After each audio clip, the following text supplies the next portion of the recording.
Hey everybody, you are tuning in to the Canary live stream pre-stream? Yeah, that's what we're doing here. We're just about to get the show started. Got a good show for you today. We made it through another week.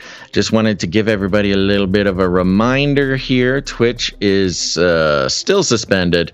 We have not heard back on the appeal yet. So remember, if you're on YouTube, you're probably gonna get just half the show. You're gonna want to move on over to D Live is our suggestion. Let's see here. There's rumors that YouTube is lightening up on their COVID I don't know, community policies or whatever, but we're not going to test the waters today. We will in the future probably, but head on over to canarycry.party. You can find links to all of our resources, so many great resources, including signing up for the newsletter. Now, I know what you're thinking. Newsletter, boring. No, it's not boring. It's an exciting, extravagant newsletter. It goes out before every live show.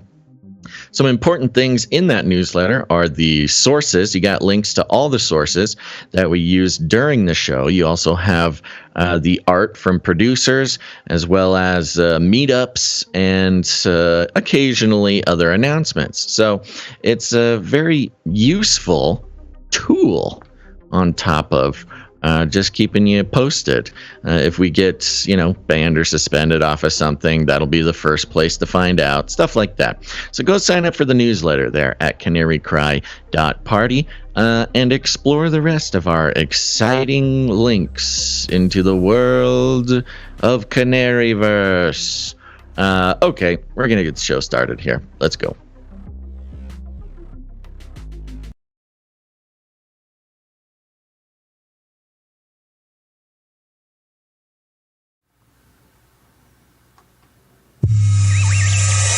The world is getting crazier. People are acting more and more insane.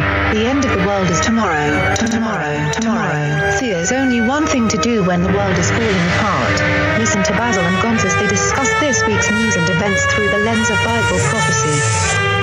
You are listening to Canary Cry News Talk.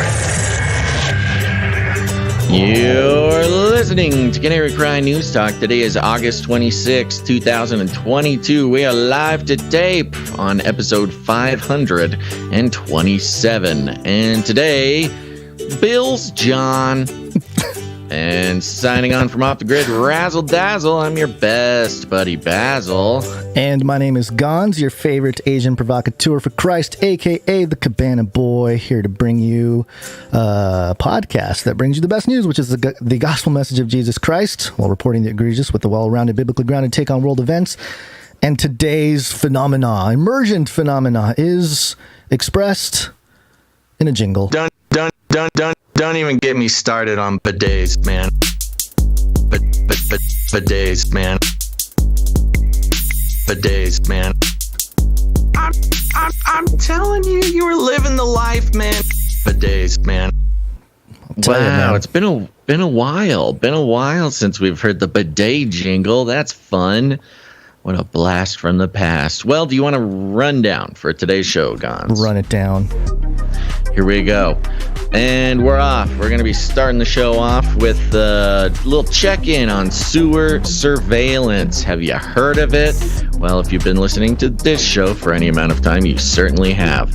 Then, of course, FLIPPY. The FLIPPY update is going to be taking us to Ukraine. How robots are helping liberate the Eastern Bloc there. Then we'll be jumping into Trump. Of course, we gotta figure out what's going on over in Trump world. Things are... There's an update today that is extraordinarily strange. And then, of course, we can't check in with Trump without checking in with, yes, that's right, hairy legs, Joe Robinette Biden announcing a new head of the Secret Service. Billionaires are selling their art. Zuckerberg is going on Joe Rogan.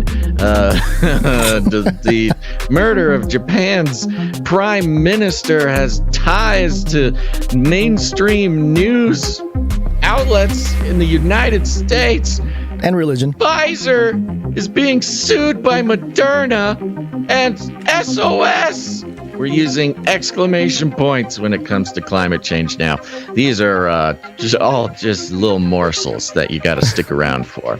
But Gans, start us off with our lead story. The four horsemen of the technopolis. Anytime you see the four horsemen, it's something special.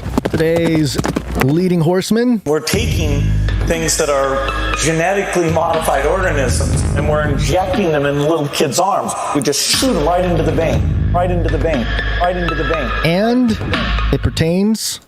We'll control them with toileting. Sewer surveillance. Yay! As Basil mentioned at the rundown there, we were one of the... I think we can say we were the first people to, at least in this kind of alt-whatever media... To take it seriously. The Israeli study that was doing sewer surveillance during, like, right after the shutdowns and everything. I'm sure, people can find articles and stuff before then, but I don't think anybody was paying attention to the sewer when it came to surveillance, but we were. Right. We took it seriously early on, but now everyone's kind of talking about it. So this comes as no surprise to those of you who have been with us for at least a couple years. This is the Samsung newsroom, and the headline: Samsung develops prototype, quote, reinvented toilet in partnership with the Bill and Melinda Gates Foundation. So, yeah, hey, Koreans. Reinvented. Reinvented. Samsung Electronics today announced that it has completed a project in collaboration with the Bill and Melinda Gates Foundation in response to the Reinvent the Toilet Challenge. Hadn't heard of that one, but maybe look up the hashtag. Maybe Bill's doing a dance these or something. Kids and their TikTok dances. The toilet challenge is a very, very trendy TikTok dance, I think. Samsung Advanced Institute of Technology, SITE, the research and development arm of Samsung Electronics, began working with the Bill and Melinda Gates Foundation on the reinvented toilet in 2019, of course, before the lockdowns and everything. It was good timing. Good timing. And recently finished the development of core technologies for the toilet and successfully developed and tested a prototype. And it talks about the event and the people involved here, some names. And then it says this: Samsung plans to offer royalty-free licenses of patents related to the project to developing countries during the commercialization stage. How nice of them. Yeah. So Samsung will also continue to provide close consultation to the Bill and Melinda Gates Foundation to help bring the technologies to mass production. The two organizations will work together to identify industry partners willing to commercialize the technology after making the design more efficient for mass production. That's interesting. They are truly that term core technologies. Yeah, we'll get to it. They've changed the core technologies Of a toilet. It's about time. How could you change? Look, Samsung, Bill, if it ain't broke, don't fix it. Oh. How much core technology changes could a toilet even listen, handle? When did the transition from the outhouse to actual toilets happen? That's in the last, 100 years, 200 years, something like that?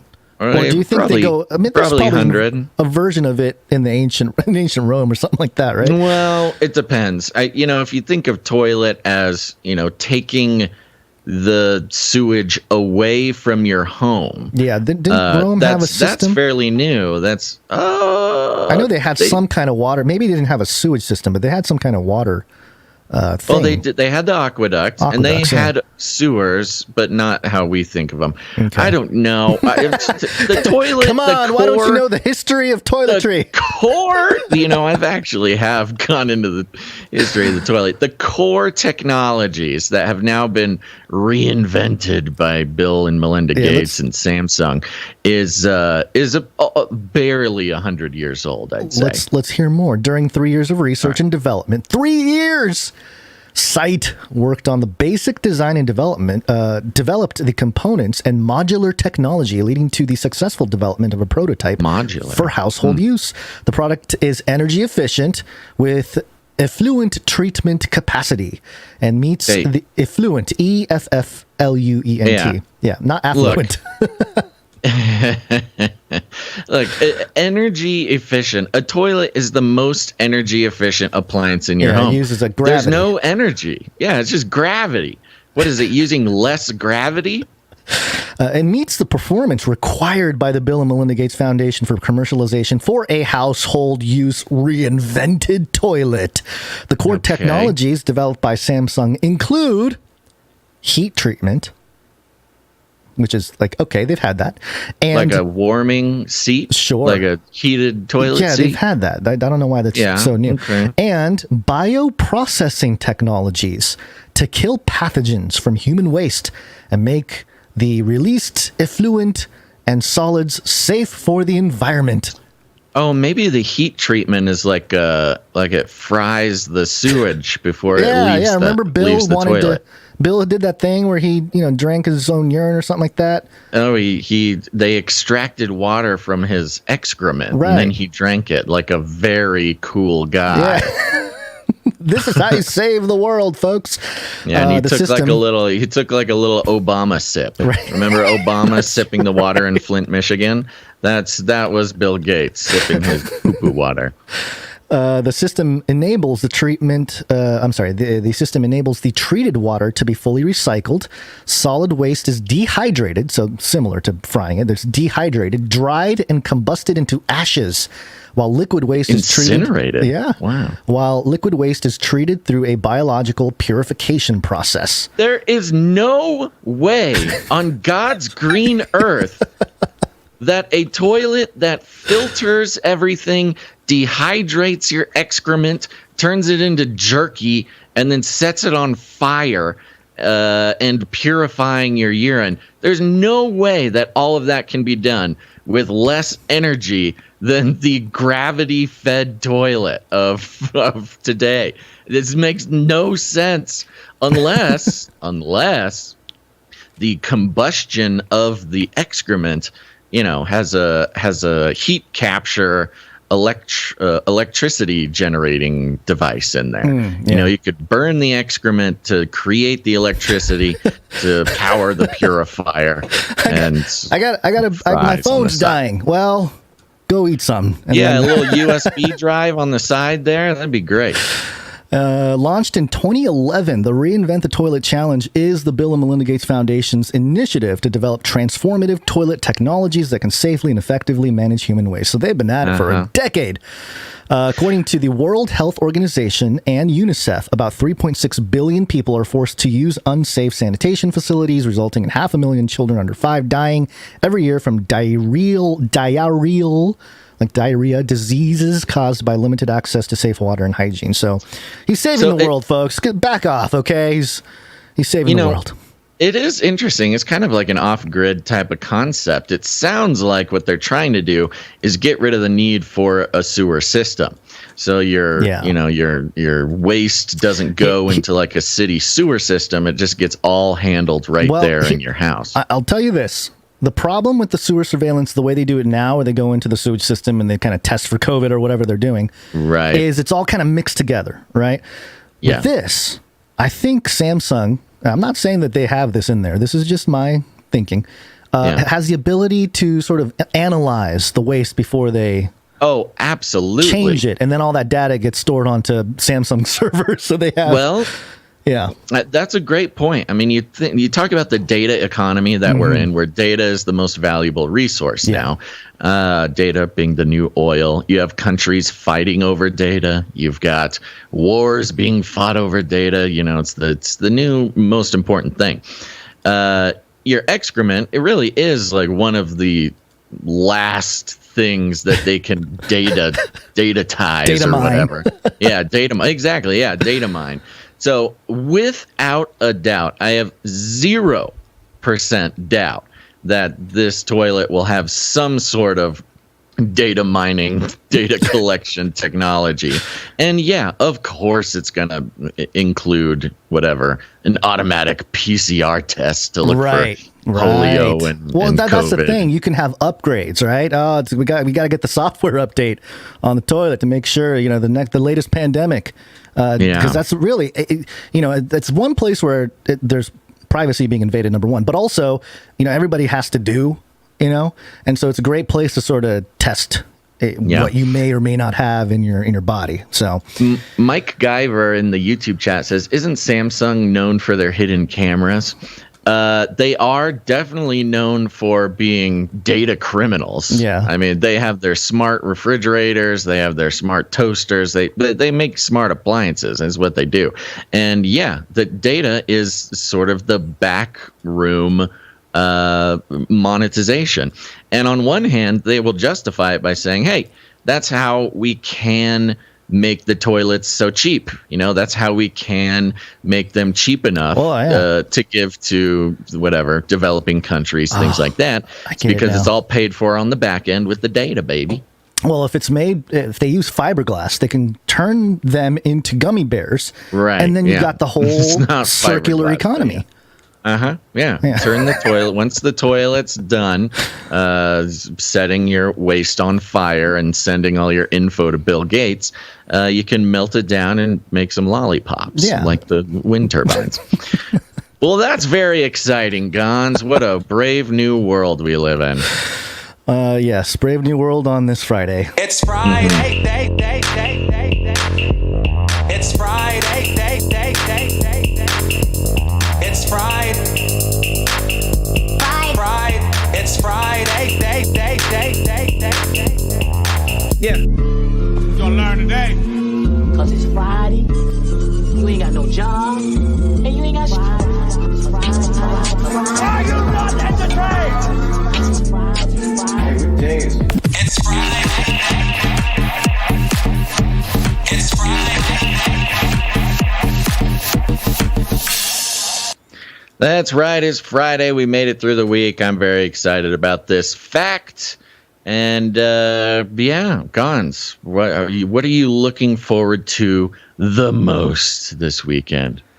Oh, I don't know. Nothing exciting. See that? Yeah, that's the life Icebreaker questions, folks. Sure, yeah. This is how we get to know each other. Well, you know, my brother-in-law is in Vegas. That's fun. He's there for the Star Trek convention. That is very fun. Yeah, so I want to go to the jealous. Star Trek convention. That sounds fun. Yeah. Wow. Okay. I'm nervous for this weekend because I gotta finish getting ready for the Burning Man trip. Oh yeah, you got to get ready for your heresy. The mission. The mission begins. The research will continue. You know, it only occurred to me right before the show. It would have been fun. There is for those who don't know, if you missed the other episodes this week, for 8 years now, researching transformative events influenced and mentored by our buddy Carl Teichribb, we have been exploring the concept of Burning Man, not just as, a bunch of naked hippies in the desert, but as a transformative event, which has rippling effects throughout society. But also a sort of mecca of social change that we have seen, again, ripple throughout society, but also show up in places like the World Economic Forum, the Davos retreat.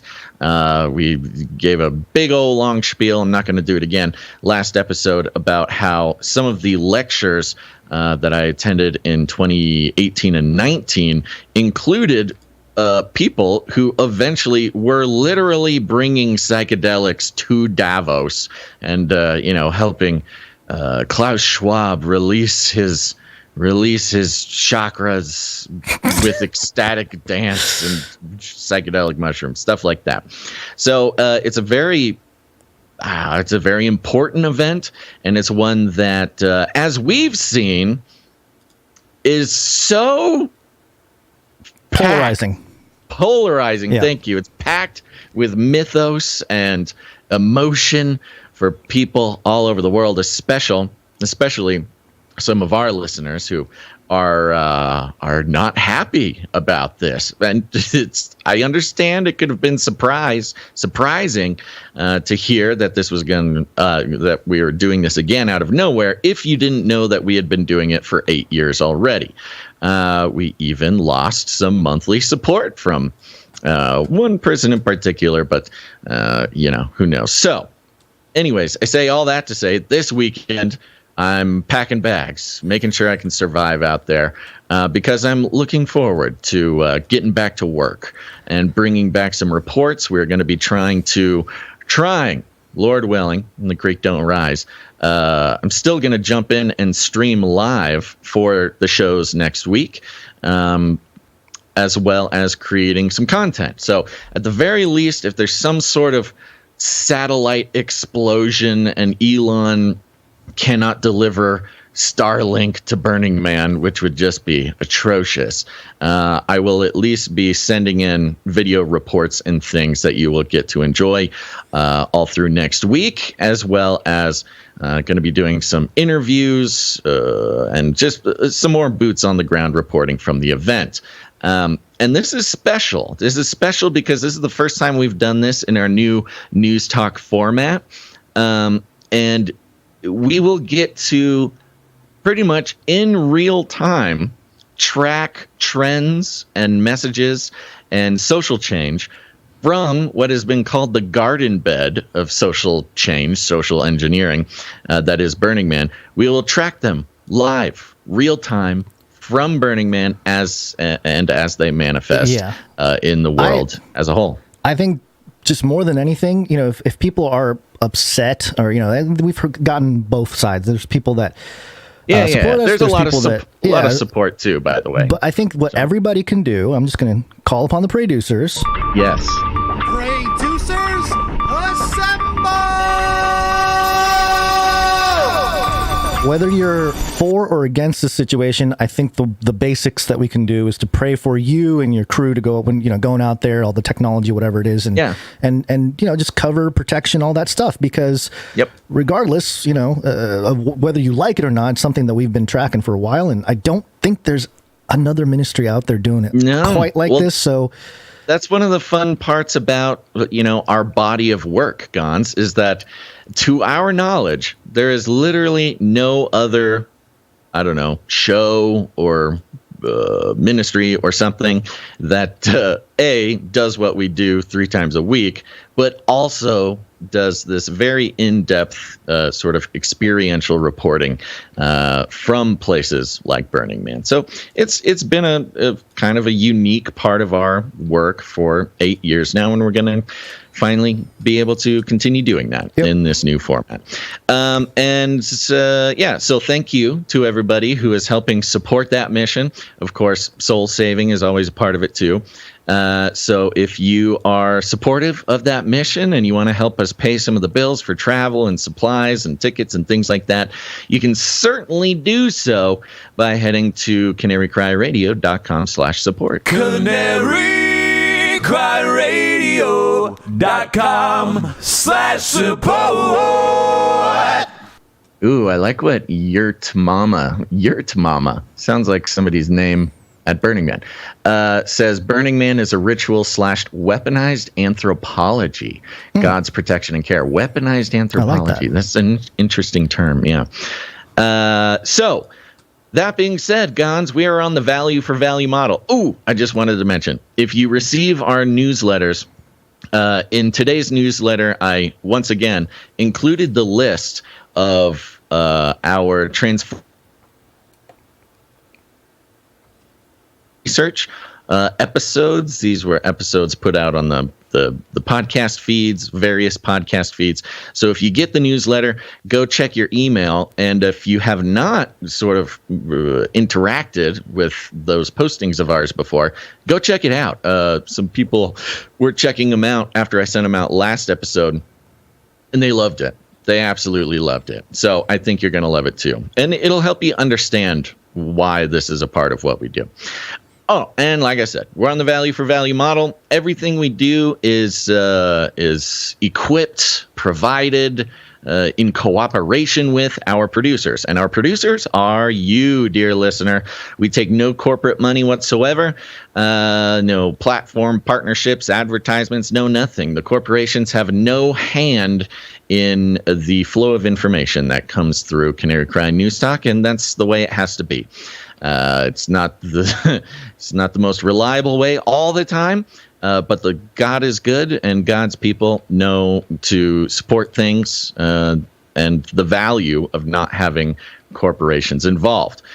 So with that, we'd like to thank some of our executive producers, Con. Executive producers. That's right. Anybody who supports the show with their time, talent, or treasure is considered a producer, but there's a special few who come in and carry a heavy load, and those are called executive producers. And that's why we thank them here at the top of the show, and we're so very grateful for them. The first executive producer is executive producer Felicia D. Felicia D, thank you. I understand. I do this every single episode. I could have sworn Felicia D was a dame by now, but alas, we do not collect enough personal information for me to be able to tell if she is indeed a dame or not. But thank you very much, Felicia D. A very simple message sent with this. It says, Burning Man. So there you go. She's a Burning Man producer. Thank you very much. Executive producer, Felicia D. We also had a... hold on. Thank you, Felicia D. Where'd you find this? There we go. Thank you. We also have another executive producer who came in right before the show, and that is executive producer Christine S. Christine S., thank you. Indubitably. And Christine S. also came in with a nice round number. Just a heads up there. If you come in with a nice round number, that means that you are telling us that you do not wish for us to disclose the amount of your producership. If you don't mind us disclosing that, you can just make it a funny number, some funky number. And that'll, some people put 33 cents or 77 cents or whatever. Pick a number that's unusual. And that tells us you don't mind if we disclose the amount. But executive producer Christine S. came in with a nice round number and a note that says, "This is for Burning Man." Thank you very much. Thank you very much, Christine S. Where'd you find this? Our executive producers today are making it possible for me to eat for the week next week at Burning Man. So thank you very much. And as far as I am able to discern, Gonzo, that concludes our list of executive producers. We've got some more producers to thank, and we'll do that later on in the show. But you should mention the meetups coming up, because there's one this week, a lot this weekend going on. There's 4 of them this weekend or something. Canary Cry Meetup. These were also included in the newsletter, so if you get the newsletter, you should know this already. But this weekend, there's a ton of meetups, and here they are. Houston, Galveston, Texas, August 27th. That's Saturday, 7:33 at Noah's Ark Bar and Grill in Bay Cliff, Texas. You can get in contact with Davey Frost at gmail.com. That's Davey with an EY. That promises to be a blast. There's also Ozark and Branson, Missouri, on 27th and 28th, respectively. That's Saturday and Sunday. You can contact Gabby L at sundancer8910 at gmail.com. Sundancer8910 at gmail.com to RSVP for that. Where will that be? Let's see here. On the 27th, we're going to meet up for lunch and visit the grounds on Saturday. Where's that? That's Finley at Farms. Finley Farms, yes. On Sunday, it's at Silver Dollar City in Branson. Oh, I'm so jealous about that one. I want to go to Silver Dollar City so badly. So there you go. Go to that one. We also have the Garland, Texas meetup, August 27th, and that will be at the Household of Faith in Garland, Texas. This group meets up every week, and there's like a dozen or so people. I'm sorry, not every week. Month? Every month. Yeah, sorry. Yeah, every month. And there's a dozen or so Canarians that show up, as well as a bunch of other people. And they have, let's see, the theme or the topic Wrestling this month. with the Theodicy. Guest speaker Ellis Wright. Yeah, that's right. So you can get in touch with Adam42 on Discord, or just show up at Household of Faith. The address is right there at canarycrymeetups.com. And there you go. That's all happening this weekend. Yeah, so big exciting. weekend. Make sure to send us some meetup reports, stuff like that, folks. You know what? We There's know a meetup how it goes. There's a meetup report that we forgot to do last week that we got to do Do you today. have But that? Do you I don't have have that it on me right now, but we can do it a little bit later. Okay, we'll do it a little later. So there you go. CanaryCrymeetups.com. It's great. Go to these meetups. Meet your soulmates and your friends and your apocalypse buddies. It happens all the time at these meetups. We highly recommend it. CanaryCrymeetups.com. We will see you at the meetup. This is fun!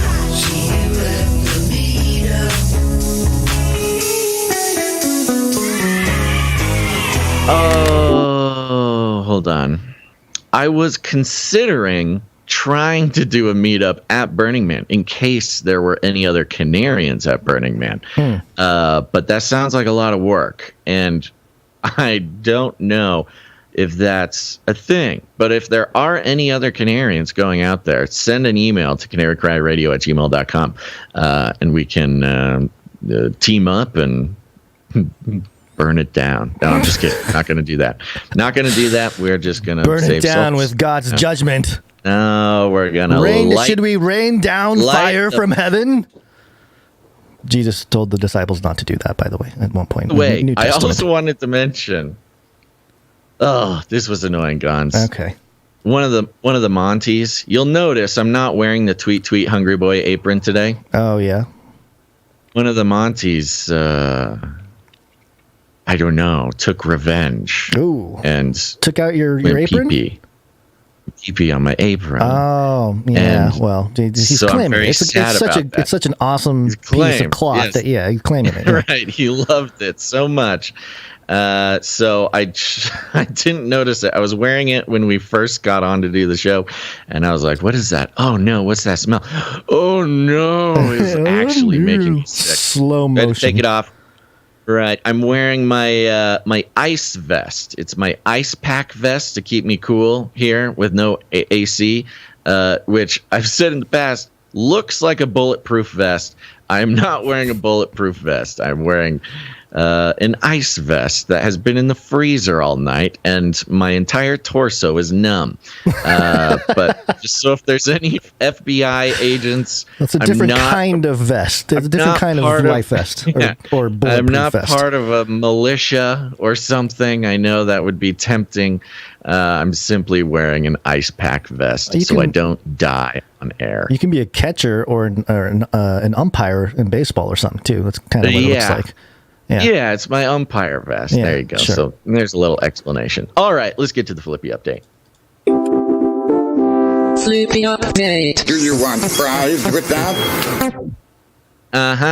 It's time for the Flippy update. Flippy is our colloquial name for the disembodied robot arms that are taking our jobs, enslaving our children, and flirting with our spouses, and blowing up our tanks. We use Flippy as a way to explore all the new, fun, and exciting ways the robots are taking over the world, and how there's nothing we can do about it. Today, Gons, is Flippy adjacent, okay? But it's coming from Forbes.com, and the headline is Ukraine's new kamikaze robot. Whoa! Carries an anti-tank mine.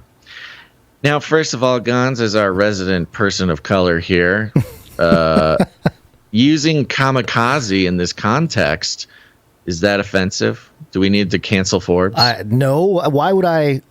I don't know. There's some level of honor with that, I suppose. Yeah, but it seems like appropriative. Yeah, If I were to play the part of a good, obedient, progressive liberal, I mean, I can make a stink about it to get us a little attention on Twitter or something. I'd make a little video, get really mad.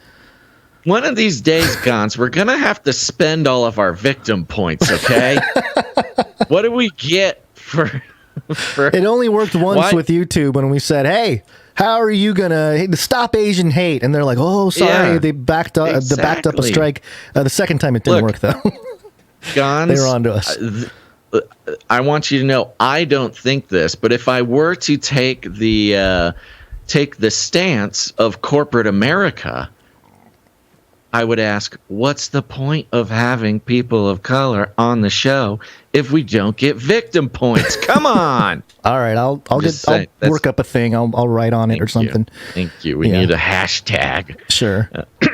But I mean, kamikaze doesn't kamikaze mean divine wind? Is that apocryphal? Yes, kami as in like a god, lowercase g, and then kaze mean wind. Meaning okay. Wind, yeah. So yes, God's wind, whirlwind. You could argue that it's like it's got spiritual meaning. It's like it's a religious term almost.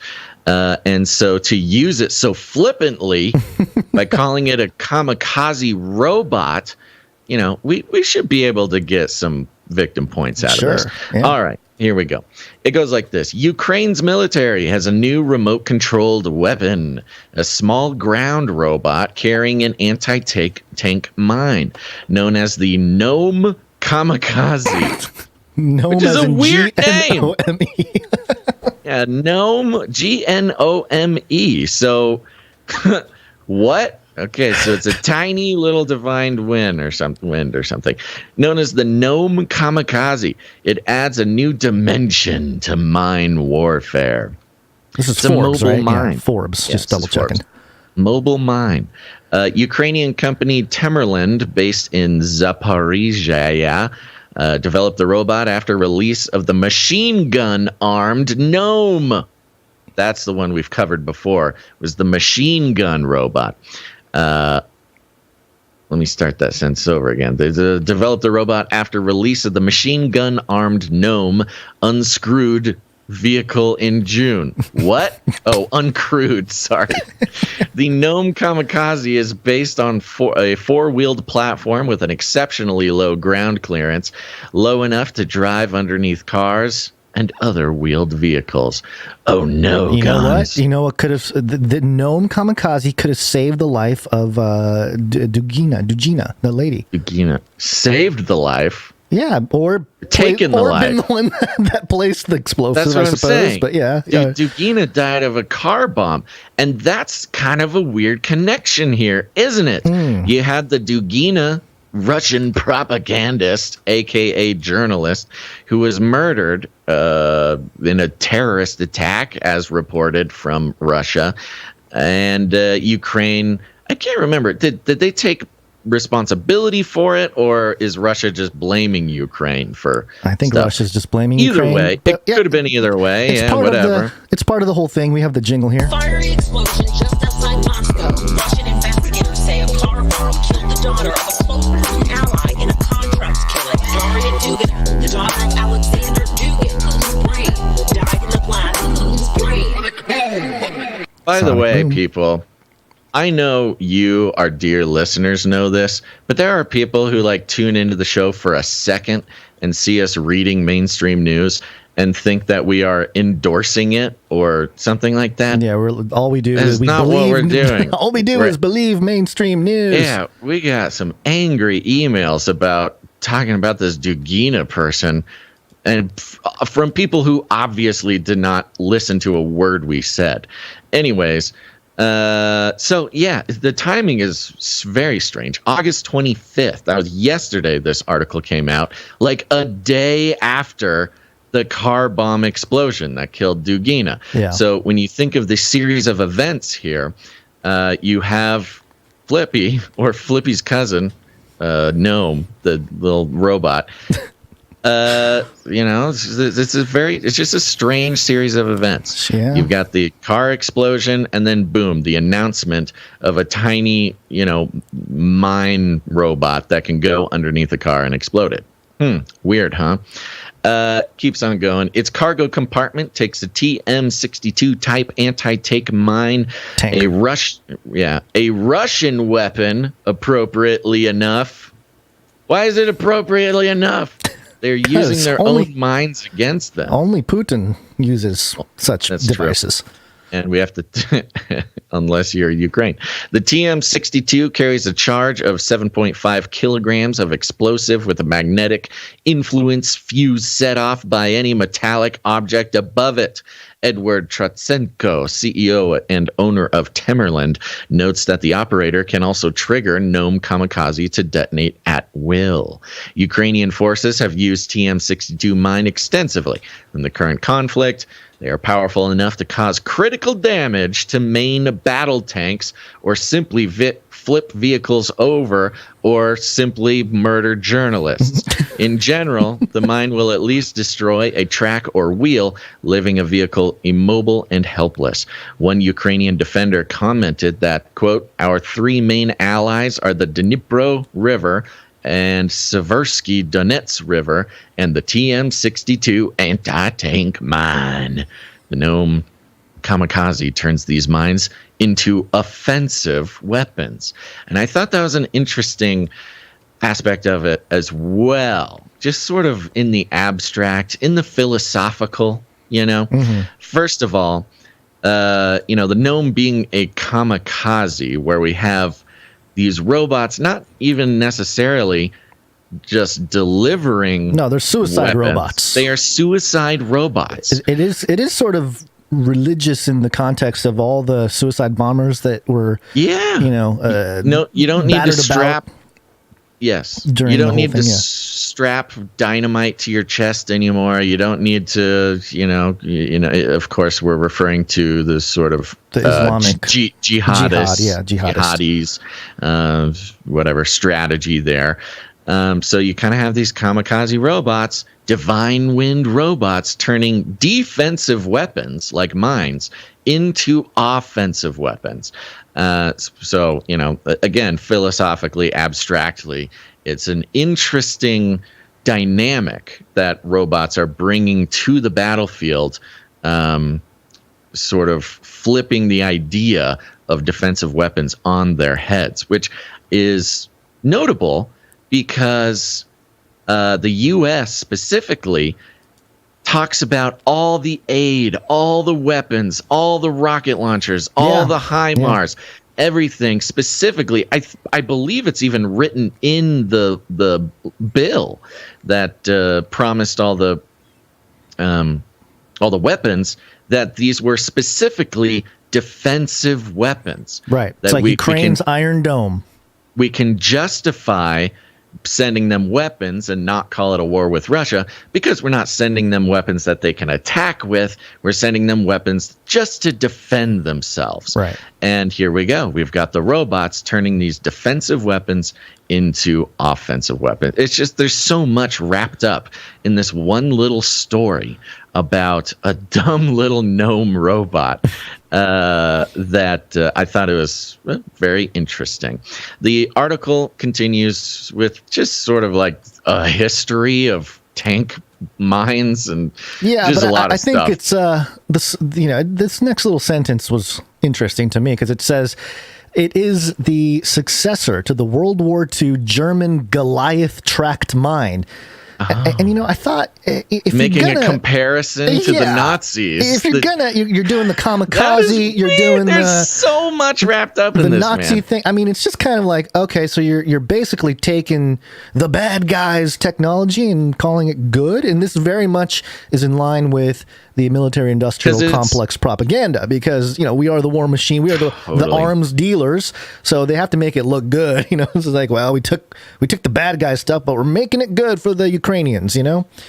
Very interesting. And it's very, it is. It's compelling because both now they're saying it's the successor to the Nazi Goliath track mine. Of course, that has interesting implications to the sort of Putin's justification for invading Ukraine, saying it's filled with Nazis. So that's weird. But then also the current mine being used, TM62, being a Russian mine. It just seems like these mines are all being made by the bad guys. What's going on? We have... any of the good guys make mines? We give the weapons to the bad guys, and then we say, we're using the bad guys' technology to make something to defend Ukraine. Sure. It's circular economies. Yeah, exactly. That's the military-industrial complex for you. Destroy a bunch of stuff, which makes you money, selling the weapons to level cities, and then you get your construction contractors to come in and rebuild the cities. You're making money all the way around. So there you go. That's your Flippy update for the day. I mean, there's more to it, but we've got other stuff to get to. Yeah. All right. Well, good for Flippy. Flippy 1133. Uploading binary code. Execute order 666. Infiltrate humans with extreme kindness. Then exterminate all humans with prejudice. Exterminate. Poly. It's Latin for many. Tick. Now suck your blood. Now suck Politics. We will launch a new age. Launch a new age. Yes, he will. I forgot to bring the exact article that we wanted to do here. Why don't we do the Politico article? Oh, you're talking about the Mar-a-Lago one? Yeah. Okay, so you don't want to do the... No, this is the affidavit. We should do the affidavit first. Oh, I thought you wanted to do a second. All right, well, here we go. The political one here is titled, Trump Mar-a-Lago Affidavit Reveals Handwritten Notes, Highly Classified Material Led to Warrant Request. Mm-hmm. So, yes, they have released... The affidavit is out. The redacted affidavit is out, right. Prosecutors... why does it start weird? Prosecutors... I guess we got to read this sub-headline. Records the FBI obtained from Trump's Florida home in advance of the August 8 search bore indications they contained human source intelligence. Prosecutors also added in another court filing unsealed Friday that the ongoing criminal probe into government records stashed at Trump's Florida home has involved, quote, a significant number of civilian witnesses, end quote, whose safety could be jeopardized if their identities were revealed. The court filings unsealed Friday also revealed that the magistrate judge who issued the warrant for the search of Trump's residence received legal arguments from Trump's attorney before doing so. Those arguments came in the form of a 3-page May 25th letter from Trump lawyer Evan Corcoran. Boring. Corcoran. Yeah, okay. In the letter... real quick, I just dumped my article down there at the bottom of the list. Let's do a little bit. Yeah, it's a Breitbart one. Well, let's just go to it because... let's do it. So it talks about the affidavit. The affidavit has been released. It's unsealed by the federal judge Friday afternoon. That's today. The affidavit, signed by a special agent with the FBI, contends that after reviewing 15 boxes of material that Trump handed over voluntarily to the government, the DOJ determined that classified information had not been stored properly and then there might be more of it at Mar-a-Lago. We know this. Quote, the FBI's investigation has established that documents bearing classification markings, which appear to contain national defense information, were among the materials contained in the 15 boxes, all caps, and were stored at the premises, all caps, in an unauthorized location, the affidavit said. Quote, further, there is probable cause to believe that additional documents that contain classified national defense information or that are presidential records subject, blah, blah, blah, blah. We get the point. Excuse me. Okay, yeah. I'm going to keep going. Sorry. There is also probable cause to believe that evidence of obstruction will be found at the premises. One of the government's concerns was that material in the boxes was poorly organized. Oh no, is poorly organized. And this is funny because this next section here, one of the defenses of Trump having these boxes was that moving out of the White House, they were just so unorganized that these boxes were like accidentally grabbed. Whether that's true or not, I don't know. But that was one of the things that they said in defense of why they even had the boxes. You also had ex-Trump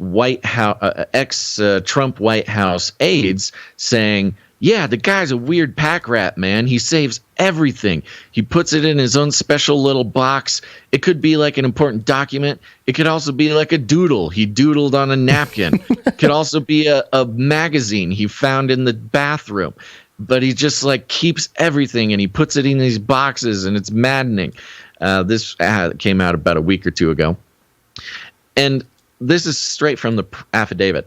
Preliminary review of the 15 boxes indicated that they contained newspapers, magazines, printed news articles, photos, miscellaneous printouts, notes, presidential correspondence, personal and post-presidential records, so some not even from his presidency, and, quote, a lot of classified records.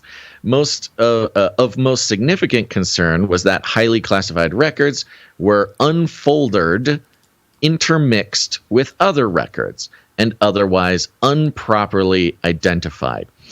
And they put a SIC in there, the SIC in brackets there, which is to recognize that something was misspelled. So in the affidavit, just as a fun detail, in the affidavit, they use the word improperly, which is improper. It's the improper word. The word is improper, not improperly. The agent did not personally know that there was defense-related information in the documents with alleged classification marking, but said that, quote, based on my training and experience, I know that documents classified at these levels typically contain NDI. Curiously, the agent cited a Breitbart news article in which former White House national security official Kash Patel said that Trump had declassified the documents. So this is the fun part. In the affidavit, they are quoting Breitbart as to why they need to go get these things. I'm not going to read that whole thing. Yeah. Now, I forgot. There was actually 2 Breitbart articles about this. I'm going to stop that one. I'm going to send you this other one. I apologize, everybody. This is poor planning. Yeah, we prep for a reason, man. I know. We were just in such a rush to get going here. This happened. For those of you just in the back room, we have this little document. He hyperlinks the words. Yeah, I just typed out a bunch of random stuff on my VR keyboard here. Okay, now this is another piece of very interesting information that's good to know. Federal investigation. Okay, I'm skipping the first paragraph. It's still Breitbart headline: National security not cited by DOJ among reasons for redactions. That's right. National security. No, that's interesting. My headline says Trump Mar-a-Lago affidavit reveals handwritten notes, highly classified materials, led to warrant request. Does yours not say that? No, the link you just sent me says national security not cited by DOJ among reasons for redactions. What? Yeah. I'm going to open that one. I don't know what that is. Oh, that's the one we just read. Here. What? Sorry. Wait. Yep. Hold on. Okay. So you sent me the same thing twice and they changed the title? No, it's my fault. Well, because the headline's different from the one you It's happening again. What's you just going sent on? me an article, and the article you sent me is different. Is it? It's different headline, yeah. The one you sent me earlier that you were just reading is affidavit focuses on documents, classified markings, national defense information.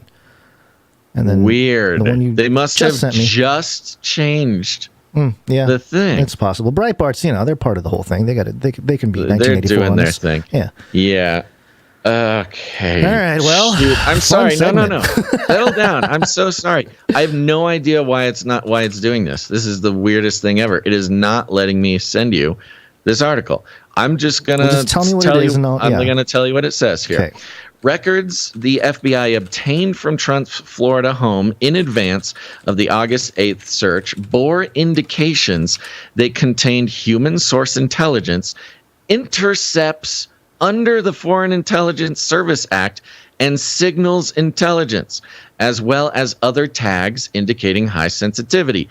Several of those tightly controlled documents contained Trump's handwritten notes, the partially redacted affidavit detailing the Justice Department investigation said.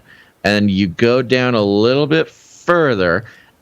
Basically, it talks about how in the documents retrieved were the original 15 boxes that they grabbed included signals intelligence on foreign governments. So he did allegedly, if the FBI is to be believed here, or if Breitbart's to be believed, it did have like intelligence service information on foreign leaders, foreign governments, things like that. Okay. Now, the fun part. Remember, if you all will, that it was a mole. There's a mole within the Trump organization that let the FBI know that he had these boxes in the first place. Human intelligence, as it was reported, meaning not necessarily an informant, because that's, they were trying, not they, but some analyses that I was reading were trying to avoid the word informant because that implies an ongoing relationship. A human source is more like somebody called in a tip or something. Right. Now, this is coming from newsinteractive.post-gazette.com.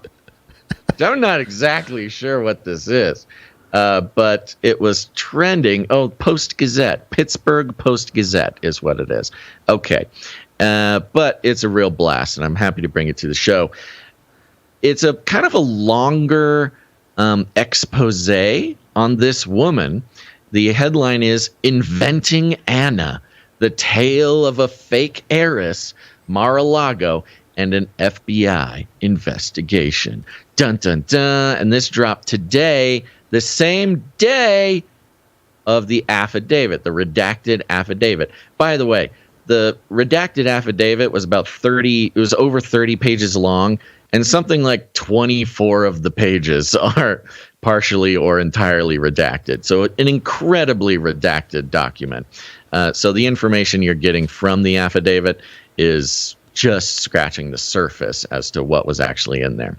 But back to this. Palm Beach, Florida, for a time, Anna de Rothschild boasted her family roots to the European banking dynasty, donning designer clothes, a Rolex watch, and driving a $170,000 black Mercedes-Benz SUV. She talked about developing a sprawling luxury housing project on Emerald Bay in the Bahamas, a high-rise hotel in Monaco, and a Formula One racetrack in Miami, say people who know her. Knew her. Yeah, they don't know her anymore. Whoopsie daisies. If the cops are asking, nobody knows her anymore. Yeah. A pivotal moment for the woman, who was fluent in several languages, took place last year when she was invited to Mar-a-Lago, where she mingled with former President Donald Trump's supporters and showed up the next day for a golf outing with Mr. Trump and Senator Lindsey Graham, among other political luminaries. Then they have a photo here of Trump, Lindsey Graham, and this woman standing on the golf course. And, you take a look at this woman and it's not surprising she was able to make her way into Mar-a-Lago, knowing what we know about, politicians. The article continues, and get ready for this one. But the 33-year-old woman was not a member of the famous banking family and is now a subject of a widening FBI investigation that has delved into her past financial activities and the events that led her to the former president's home. Quote, "It was a near perfect ruse and she played the part," said John Lefauve, a former investment banker who met her with other guests around the club pool. In addition to the FBI, law enforcement agents in Canada have confirmed that she has been the subject of a major crimes unit investigation in Quebec since February, a year before the FBI's spectacular raid of the former president's seaside home. It was a spectacular raid. The woman whose real name is Ina Yashishin, a Russian-speaking immigrant from Ukraine, made several trips into the estate, posing as a member of the famous family while making inroads with some of the former president's key supporters. Hold on, though. What is going on with our intelligence operations, just in general, where a woman that just said, "Oh yeah, I'm a Rothschild. Check me out in my SUV, my Benz SUV or whatever." It just kind of works her way up the ladder into, it doesn't add up to me, but continue. Well, see, this is the thing, is that it's not so much, I don't think this has happened while he was president. It was I think it was after. They don't do a great job of giving dates on this thing, which is, but it's recent that she's being investigated. Mm-hmm. But now, a couple things to mention. She's an immigrant from Ukraine, is what's being stated here, which is notable. Yeah. Okay. Russian-speaking immigrant from Ukraine. Now, this has been a hard thing for Americans to fully grok, and I'm still not so sure about it. But when you say Russian-speaking immigrant from Ukraine, what they're really saying is Russian. Yeah, they're from the occupying areas is the suggestion. So that's the suggestion. Yeah. So for us in the U.S., you hear Russian-speaking immigrant from Ukraine. You just think like, okay, she speaks Russian. I don't get it. A lot of people speak Russian. I could go learn Russian if I wanted to, but I'm too busy doing a podcast. Okay, what does it mean that somebody who speaks Russian? Well, in Ukraine, at least what the media has led us to believe is that it's much more of a sign of allegiance to Russia to speak Russian in Ukraine. So if you're a Russian speaker or a Russian-speaking Ukrainian, what they're really trying to say about you is you have allegiance to Putin, even though you're geographically in Ukraine. Right. Okay. So calling this woman a Russian-speaking immigrant from Ukraine is like aligning her with the Ukrainian treasonous Russian speakers who want Putin to take over Ukraine. It's just a very subtle but very specific way to describe her. And I'm not going to read much more, but you'll get the idea. Now, this is the weird part. She's a Russian-speaking immigrant from Ukraine. The article then continues, the ability of Miss Yashishin, the daughter of an Illinois truck driver. Makes perfect sense. Makes perfect sense. Obama. This is an Obama move. I was gonna say, I was trying to look for like why that is so weird. The only thing I could think of is Obama. So she's the daughter of an Illinois truck driver, but she's a Russian-speaking resident of Ukraine. Wow, this it is is very the most. It is the most complicated. Like, what's the word? I don't know. Dilute. It's so diluted, I guess, the facts on this woman. To bypass the security at Mr. Trump's club demonstrates the ease with which someone with a fake identity and shadowy background can get into a facility that's one of America's power centers and the epicenter of Republican Party politics. I think this article is giving it away a little bit. Having a fake identity doesn't necessarily get you in anywhere. You have to have a shadowy background. You see, it's gotta you gotta have the green light from some shadowy people.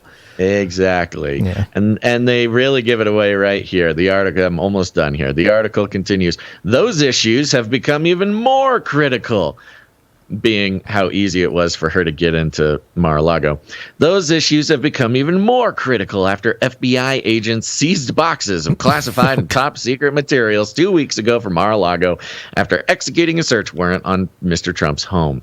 An extravagant raid. Her entry, multiple trips in and out of the club grounds, lays bare the vulnerabilities of a facility that serves as both the former president's residence and a private club, and highlights the gaps in security that can take place. Quote, "That's his residence," said Ed Martin, a former U.S. Treasury special agent who spent more than 2 decades in criminal intelligence. She wouldn't have been in there. No, she shouldn't have been in there. She shouldn't have been in there. Yeah. She's a Rothschild, Ed. Get over it. You know what guards say to Rothschilds? It's just they just fall over and let them walk in. And it goes on and on and on. An extremely thorough investigation of this woman and how she got into Mar-a-Lago. But really, the implication is, hey, whether or not Trump was allowed to have those documents, we had some sort of Ukrainian Russian spy just waltzing in, pretending to be a Rothschild. And so whether or not he was allowed to have the documents, this Russian spy could have come in and taken the documents. So it's a political move. It's a political move. Yeah. Could have either taken the documents, or was she there to make a deal or something? Yeah. Because remember the statements, right, from Michael Cohen. Michael Cohen was saying, "Oh yeah, Trump is going to take those documents and use them for leverage and sell them to Russia, and that's what's going to happen." Just he loves the attention, you know. And boom, like 2 days later, same day affidavit drops.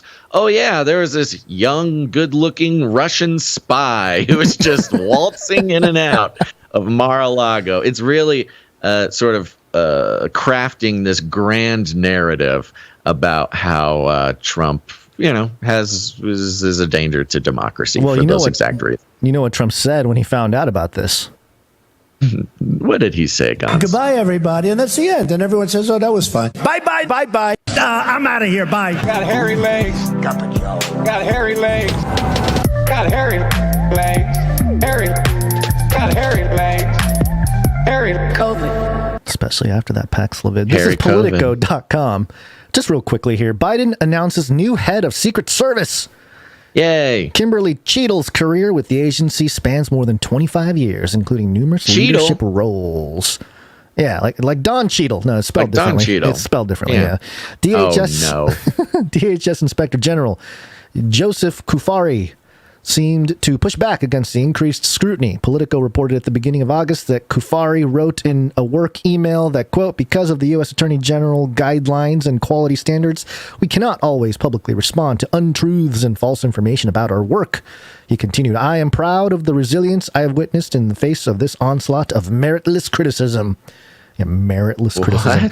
Shortly after, the chair of January 6th committee, Benny Thompson, Democrat from Mississippi, and oversight chair Rep. Carolyn Maloney from New York sent a letter saying that they had documents that, quote, "raise troubling new concerns, that your office not only failed to notify Congress for more than a year that critical evidence in this investigation was missing, but your senior staff deliberately chose not to pursue that evidence and then appear to have taken steps to cover up these failures," end quote.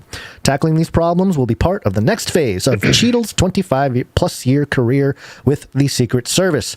She has served numerous leadership roles within the agency, including becoming the first woman to serve in the role of Assistant Director of Protective Operations in October 2019. Biden, quote, came to trust her judgment and counsel, end quote, when she was on his security detail as vice president. He said in a statement, in 2021, Biden awarded her a Presidential Rank Award, quote, recognizing her among a select group of career members of the Senior Executive Service for exceptional performance over an extended period of time, end quote. Cheadle is currently a senior director at PepsiCo North America, where she oversees facilities, personnel, and business continuity. So, yeah, poison the people. What the heck? And new head of Secret Service. She's a boss at Pepsi? Oh, you and is now head of the Secret Service. Yeah, well, she has history. So, you know, she was chosen as awarded the Presidential Rank Award in 2021. So, you know. You know what's interesting? An interesting connection between the last story and this one. Mm-hmm. Of course, Trump as a former president has Secret Service detail protecting him. Yep. And you would assume that there are Secret Service, you know, scanning the area, guarding Mar-a-Lago, doing background checks on people who are getting close to the president. The Secret Service would be in the know more than any other intelligence community. Yeah. And not only about this Rothschild woman coming in, the Secret Service would know about that, but also the documents. You know, if the president had a bunch of secret documents at his home, there's a good chance his Secret Service detail would know about that. Yeah. And it's just very interesting. Biden might be like, hey, why didn't my Secret Service people tell me about this? Why are we getting this from a informant or whatever? Right.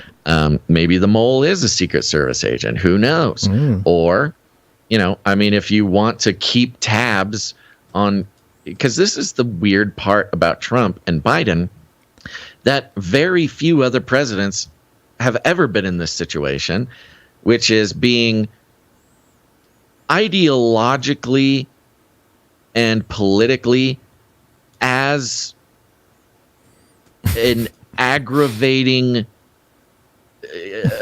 enemy as any president, not any two presidents, rather, not just because one came after the other, but that Trump may run again. So, you know, there's a potential for Trump as an ex-president with Secret Service detail around him at all times to run again, splitting his two terms. And of course, he made all the spying allegations on Obama. And I think a lot of the evidence has bore out that he was spied on while he ran the first time. This would be an excellent way for Biden to more or less spy on Trump before he even announces he's running. You know, he would literally be the commander in chief of the security detail of Trump while he is, well, right now, but also while he's running. It's the polarization too, because and this is kind of what's been happening with especially since Trump, is it's a loyalty test for everybody involved in politics or government. So on both sides, So Trump is going to, and this move by Biden will effectively force the agents to be like, okay, do I serve Trump or do I serve the government? You know, or the perceived federal government. Well, and they'll have to make a decision if there are ethical things that are placed in front of them. Any Secret Service agent in there, their job is to protect the person, the former president. Yeah. And yet they are under the command of the current president. Right. And to have such a vitriolic rivalry between the two could really create some problems when it comes to, you know, conflict of interests. And does the Biden have the ability to give an order to, you know, by I Biden, don't know, you mean Obama, right? Whoever, right? Whoever is actually in charge in the basement in their sweatpants calling the shots. Yeah, it's just a very weird situation that I'm not even sure has ever happened before. Maybe, yeah. I mean, we tend to think that it's pretty wild. I mean, because of social media, things seem heightened, but I'm sure disturbing and backstabby type of stuff has been going on for a long time in politics. I just mean a president who loses his second term to another president and then runs again while being protected by agents under the control of the current president. Yeah. You know, the flip-flopping of the presidency. Sure. I don't know. I guess we could go back and look at the list of presidents and see if one of them shows up twice, you know, with one in between. Yeah. Anyways, there you go. It's just a very strange setup for what we could be moving into. All right, we're a little over time here, but let's just do this real quick and then we'll move into our break because it's relevant.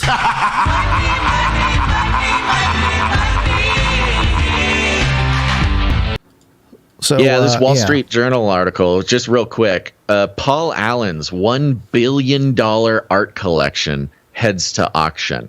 Microsoft co-founder Paul Allen collected chemistry sets as a boy, but the trove of paintings and sculptures he later amassed could top $1 billion when it heads to auction at Christie's this fall. So, yes, this co-founder, Paul Allen, co-founder of Microsoft, is selling a $1 billion art collection.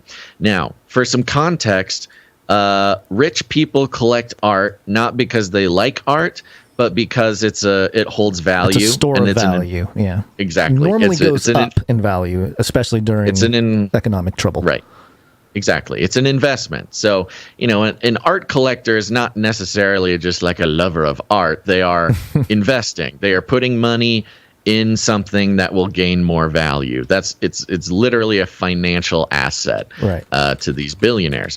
And to have a $1 billion art collection is crazy. I believe it's the biggest art collection in the world, or most expensive, owned by a private person. And he's selling it. He's putting it to auction. Why is this important? Because when you have a billionaire selling a financial asset that was supposed to store value, it means he is valuing the cash more than he is the asset. And when do billionaires convert assets into cash? When the world is about to financially end. This is a very spooky signal into what the economy might look like very soon. Well, this is sort of unprecedented. It's coming at a time right when the Fed chairman, Jerome Powell, came out. He actually came out this morning and said that this headline here from Yahoo Finance, Powell says Fed's inflation fight will bring some pain. Yes. Yeah, more Isn't pain. That nice? We're not going to finish until the job is done. So, just literally tells us this is going to be painful getting this inflation under control. Yeah. So painful, in fact, that Paul Allen has to sell his $1 billion art collection to survive whatever is coming next. You know, the Fed always says one thing and does another. So, you know, there's a little bit of skepticism on my part. The contrarian in me is kind of like, well, maybe this and moves like this by Paul Allen. Sure, I suppose, but I don't know. This is very, there's a lot of mind games going on. It's a big psychology play with money and finance and the economy. So, I don't know. I'm skeptical of anything, especially since the Fed, they've been saying, we're fighting inflation, but they've been pumping money into the economy. They didn't really tell us until, a week or so ago, and then Joe Biden came out, 0% inflation, right? Yeah, so there's all that going on, but I think it's also political in that, people will think that everything's fine because the Fed chairman said this, and then things won't go down until after the election, and then everything will probably crash and have another bottom. So Yep. All right. Well, there's only one last thing to do, Gons, and that's have a party about it. Is that what we're doing? A party? It's party time. Yeah. Go to canarycry.party. It's a URL. There you will find a tree of links that leads to everything from where to listen to the show, watch the show, how to produce the show, connect with us and the community.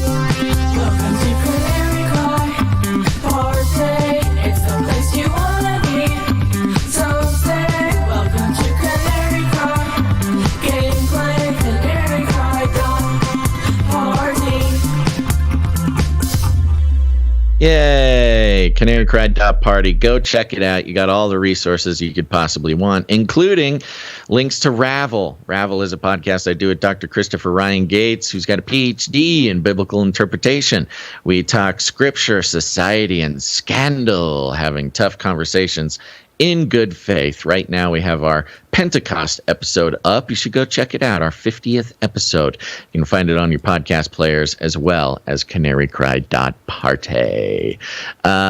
While you're at it, you should subscribe to the Canary Cry Clips channel. We've got it on YouTube and Odyssey. These are channels where the show is clipped out to shareable, careable bits that you can review information or share information easily. It's all wonderful there. Canary Cry Clips on YouTube and Odyssey. And you can also text the word canary to 877-740-3226. That's canary to 877-740-3226. And that will get you put on our text message alert system. If you are not getting notifications, which you probably are not, but maybe you are, who knows.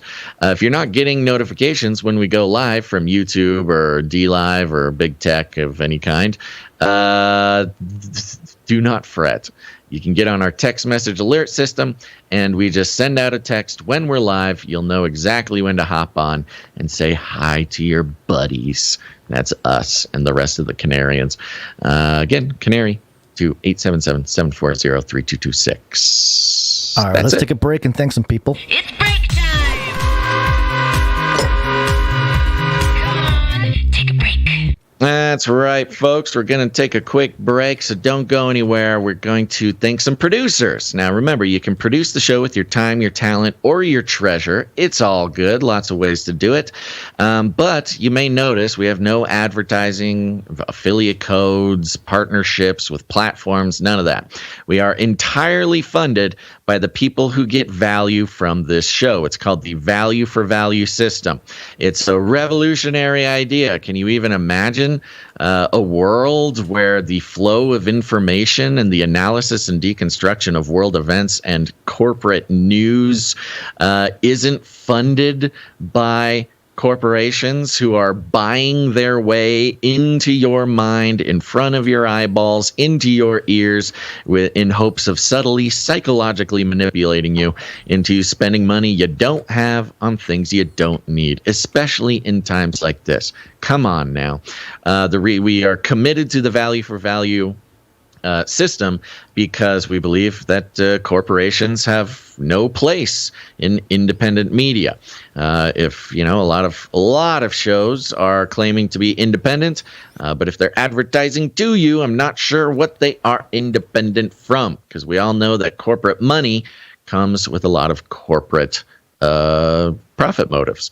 And that's just not what we're doing here. So, like I said, you can produce the show with your time, your talent, or your treasure. We're going to thank some producers who came in financially, and they did so by heading to canarycryradio.com/support. canarycryradio.com/support. And Gons, real quick, let me tell you about the supply drop.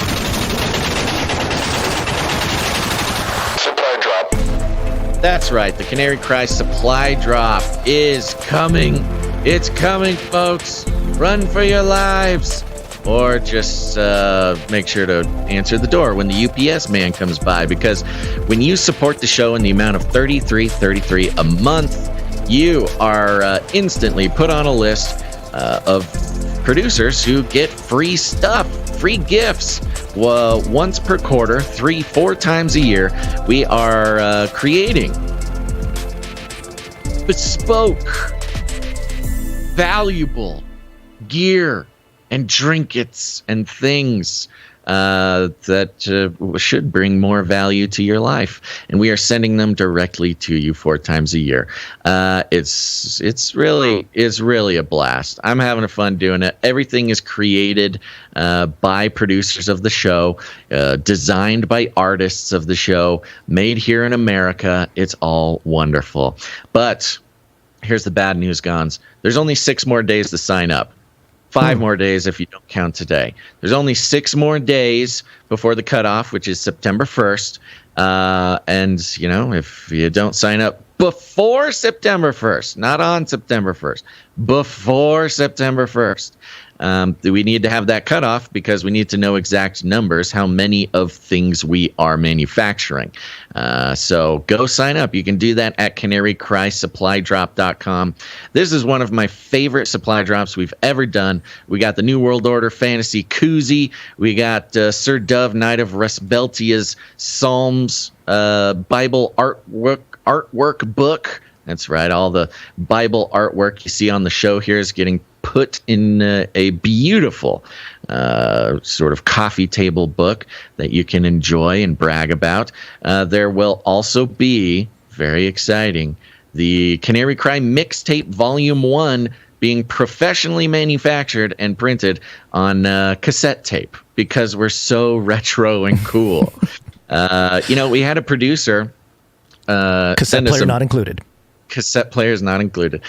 We had a producer send in a note about how stoked he was about the cassette tapes. It's Pizza Rat. Because it's Pizza Rat, right? Pizza Rat collects cassette tapes. So he's on board with how cool this is. And if you don't know, the Canary Cry mixtape is filled. It's the volume 1. We're going to do more volumes, but volume 1 is filled with the music made by our musicians, by our producers that you've been hearing on the show for, years now.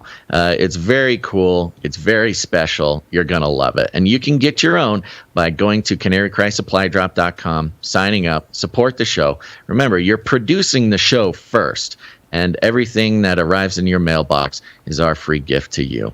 So go check it out. And if you sign up before September 1st, we're adding free gifts to new signups. You can get the Tweet Hungry Boys apron. Sadly, mine got peed on by a cat.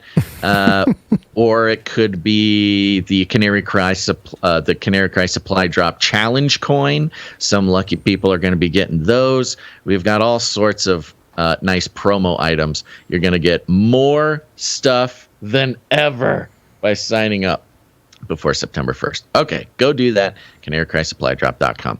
We've got a few people who signed up, Gons. Are you ready to thank them? Yes. Okay, we're starting out with thanking producer Jacob B. Jacob B, thank you. Thank you very much, Jacob B. We've also got producer Nicole U. Nicole U, thank you very much. Nicole U. We've got Jonathan G. Jonathan G. Ooh. Thank you, Jonathan G. We're going to have all the Jonathans, every letter Jonathan. That's got Jonathan right. Neff, now we got Jonathan G. And we got Johnny R. also. Johnny R. Thank you very much, Johnny R. Okay. Thank you to all the new Supply Drop producers. And I can tell you, folks, we still got bonus items waiting for people to sign up and become a Supply Drop producer. Thank you very much. And we're all waiting for the Supply Drop. Waiting for Supply Drop.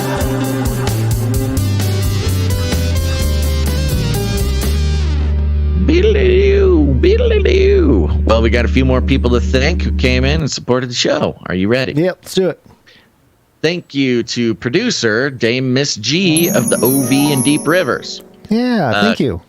Coming in. Actually, this is being attributed to a different producer, and that is producer Mama Liz. Mama Liz. Thank you very much. Oh, I see what's going on here. Mama Liz came in for 7777. How nice. This is a fun number. I'm just going to write down Mama Liz here. 7777, and the note reads, Burning Man! Fire emoji. Okay, all right, baby. It says, I am de-mooching my mama on my PayPal because she doesn't have one. De-mooching Mama Liz.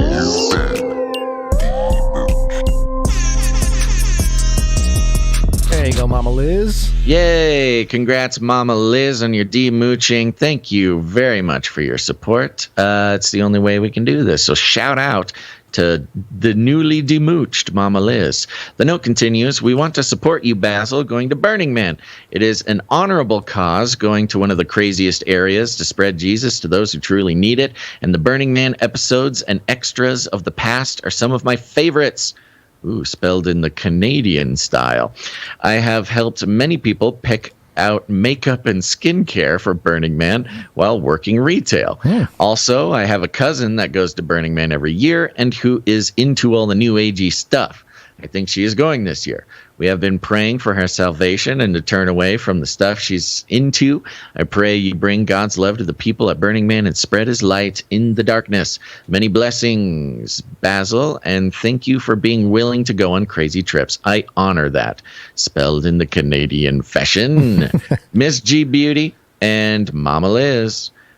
Well, Miss G Beauty, I believe it's Dame Miss G of the OV and the Deep Rivers. Yeah. But thank you very much. Thank you. And, of course, thank you to Mama Liz. Thank you. Yeah, thank you, Mama Liz. And thank you, Dame Miss G. Yes, indeed. Okay, we've got, let's see here. Producer Morph is on a 132 episode streak. Oh, yeah! Thank you so much. 11/11. Happy Friday. It's Friday. Keep playing with the Friday thing. Hope everyone has a great weekend. Revelations 3:20. Behold, I stand at the door and knock. If anyone hears my voice and opens the door, I will come into him and eat with him, and he with me. Thank you very much, Morph. Thank you, Morph. The Revelation, singular, Basil. Come on. Oh, no. Thank you, I Morph. did the thing. It's okay. All right, JC Knight of the Techno Squatch is coming in with 1001. Hey. 1001. Amen. Thank you, Says JC happy- Knight of the Techno Squad. Is he on a streak? Yes. He just came in. His streak is 140. 140. Okay. Well done.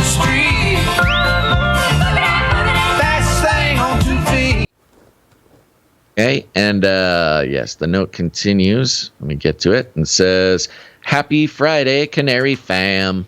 Friday. Friday. Blat, blat, bloop. Gonna learn today. Cause it's Friday. You ain't got no job. And you ain't got Are you not entertained?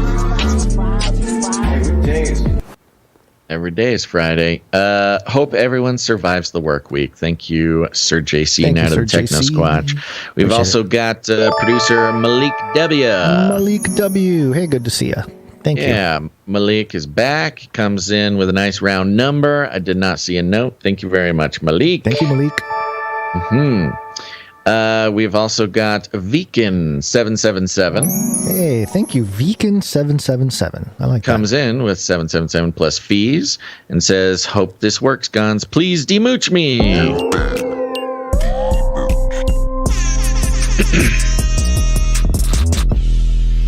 P.S. Wormwood passing bodies being reported worldwide. Get ready, folks. Rapture time is closer. The old Wormwood.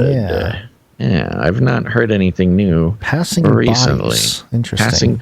Well, yeah, it's like a Nibiru, Planet X type of thing, right? Right. That's what they're talking about. I think for the so. Wormwood? I think so. That's been sort of my recent context for that floating around on the internet. Thank you very much, Vegan777. Thank you very much. We've got producer Marty K. Thank you, coming Marty in. K. 777 plus fees. Says, Godspeed as you take the good news into the belly of the beast. The Camp of the Unknown God team will remain in my prayers for your protection and for God-sent connections as all are lost without him. Thank you. Thank you very much, Marty K. I think Marty K did send a longer note that had a little bit of his background and being skeptical when he first heard about the whole thing a couple episodes ago. And I think he said I got it right here. Yeah, Encouragement. Yeah, you want to, it's kind of long, but we can. Yeah, well, let me summarize the beginning. The summarization is, his friends are trying to get him to go to Burning Man forever, and he never went. He was very proud about never going to Burning Man, even before he was saved, I believe, is part of it. So, big anti-Burning Man guy. So he was skeptical when I mentioned what's going on here. Let's see here. Then I listened to all the related CCR episodes. Yeah. Now I say I get it. I hadn't been able to locate those episodes before, so thank you, Gons, for sharing it on Monday's show. Yes, they're also in the email for anybody who gets the email.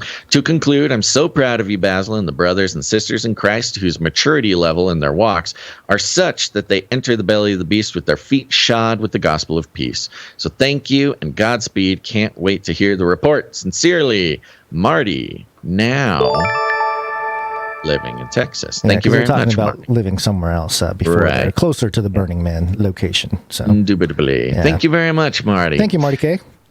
Okay, let's see here. Moving on, we've got producer Sir Darren, Night of the Hungry Panda, on a 37-episode streak. Coming in at 777 plus fees, and a note: Happy Friday. It's Friday. It's Friday.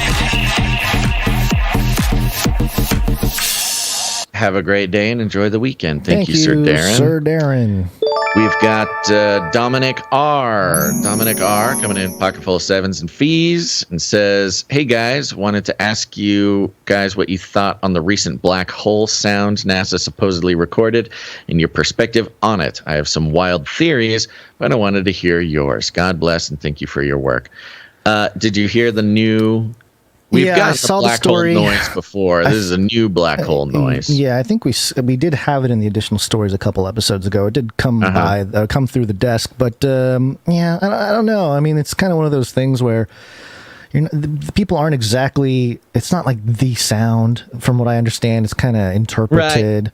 It's the same thing. Data. It's they got a little bit of sound that they could pick up, but they said they added a whole bunch of other data to it to try to make something interesting. It's not like if you were there, that's not what you would hear.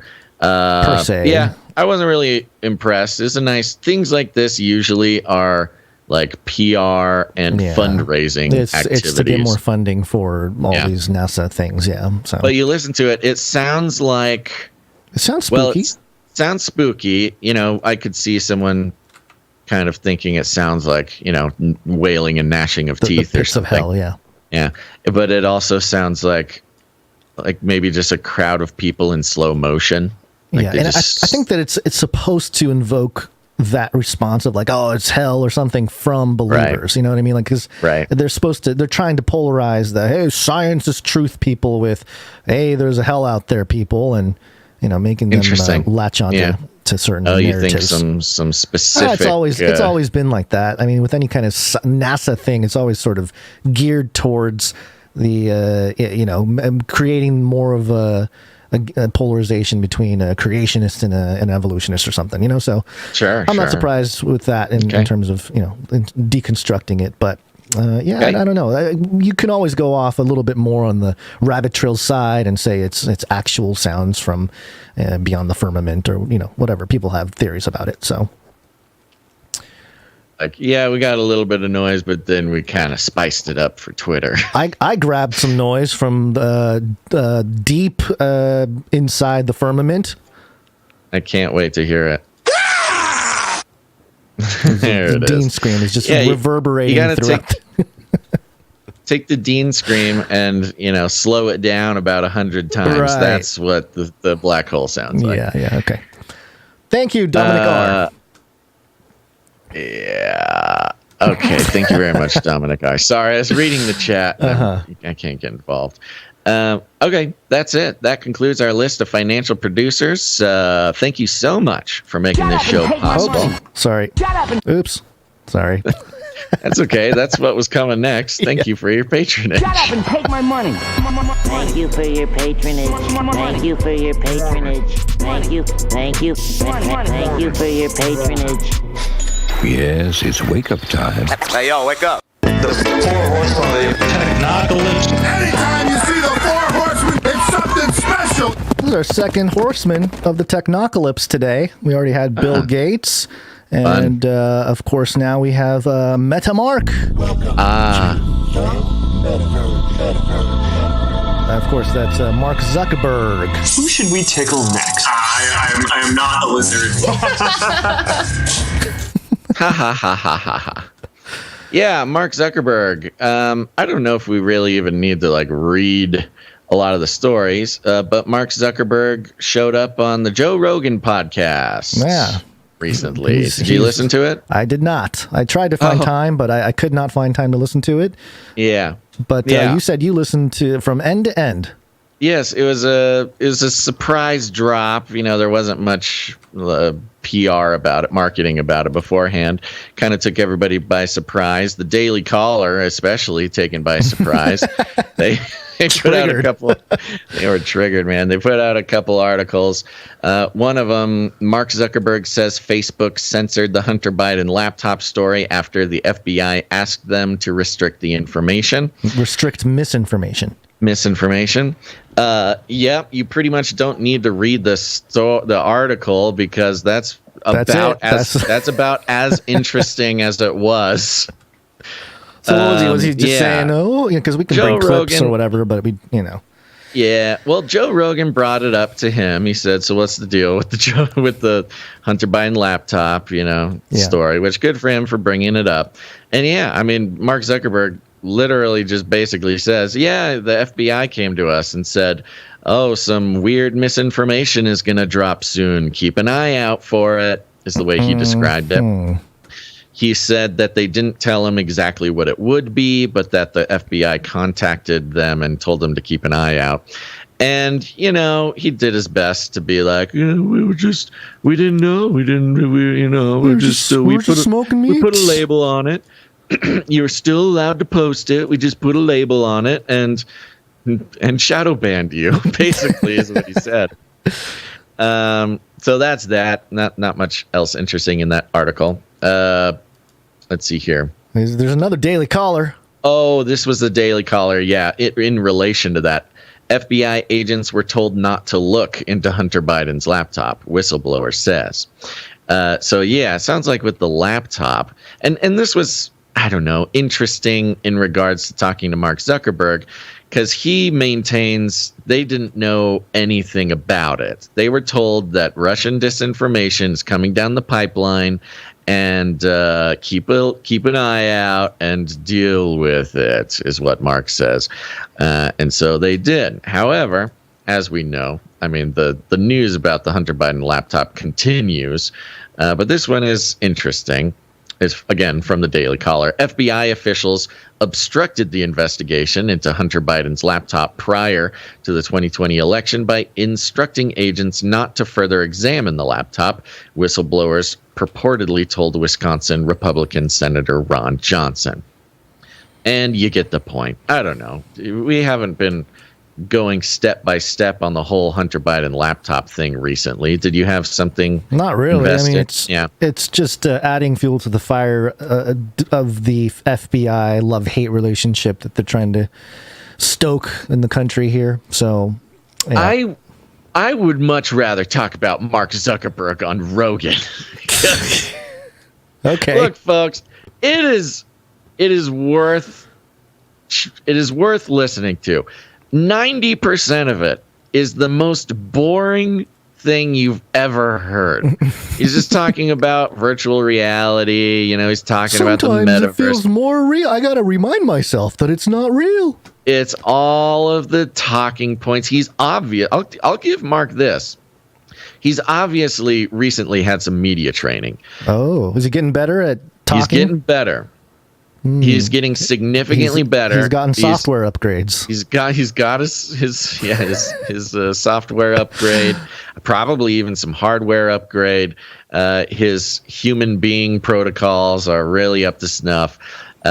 He obviously got some training on exactly how to come across amiable on Joe Rogan. One fun part was throughout the conversation. Look, maybe not everybody would be able to catch it, but if you're paying attention and you're coming at it with the right attitude, you'll notice he puts a lot of energy into making sure that that Mark Zuckerberg is a human being with a human family. He would almost out of nowhere just find reasons to be like, Oh, my kids. Oh, I have 2 kids. I love my kids. I love my human kids. Let me tell you. He says human kids? No. Does he really say human kids? I would like a clip of that. Not quite. I love my human kids. You got to read between the lines. He's saying, I've got human children. I swear to you, I'm not a lizard. He mentions his mom. He's like, I also have a human mom, and talks about his cousin out of nowhere. That's what I mean with the media training. They obviously were like, okay, Mark, nobody believes you're a human being. Everyone thinks you're a robot. Everybody thinks you're either a lizard or a robot. So the way you got to do this is you need to find a reason to literally talk about every member of your extended family at some point during this conversation. Then he's like, I have a human wife. I have human kids. That raises even more skepticism. This guy genetically engineered or something? That's what I'm saying. I was more convinced that he was a robot or a lizard in a man suit after hearing him wedge talking about his human family in about a dozen times for no reason. I'm not capable of hatred. There's another one. Of course, he's on Rogan, so his media training, they had him talk about MMA and how that's right. You're really getting the Joe Rogan crap. Yes. You're right. He did get some training. There's no way he's talking about MMA. Yes. Yeah. Continue. Yeah. This was not a organic thing. He's like, I'm going on Rogan. People think I'm a robot. I got to talk about my human family, and I got to talk about how much I love doing MMA. And they talk about MMA. They even talk about the hydro surfing that has that funny picture of him. Yeah. It's again, there's a list of memes that they needed to address of him on Joe Rogan. They talked about the hydrofoiling and how he's such a sporty little boy who goes hydrofoiling.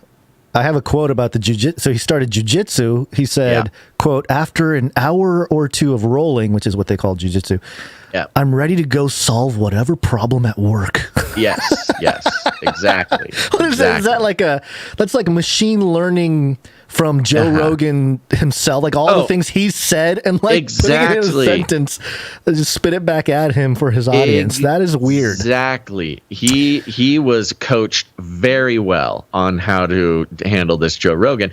And I'll admit, he comes across kind of fun at times during the thing, but of course I'm already trying to spot the spot the lizard. Indie.co.uk headline is Joe Rogan podcast live. Zuckerberg stirs controversy discussing perfect bots, Hunter Biden, and metaverse. So it was all so boring. I'm telling you, it is such a boring thing. You don't listen for the interview.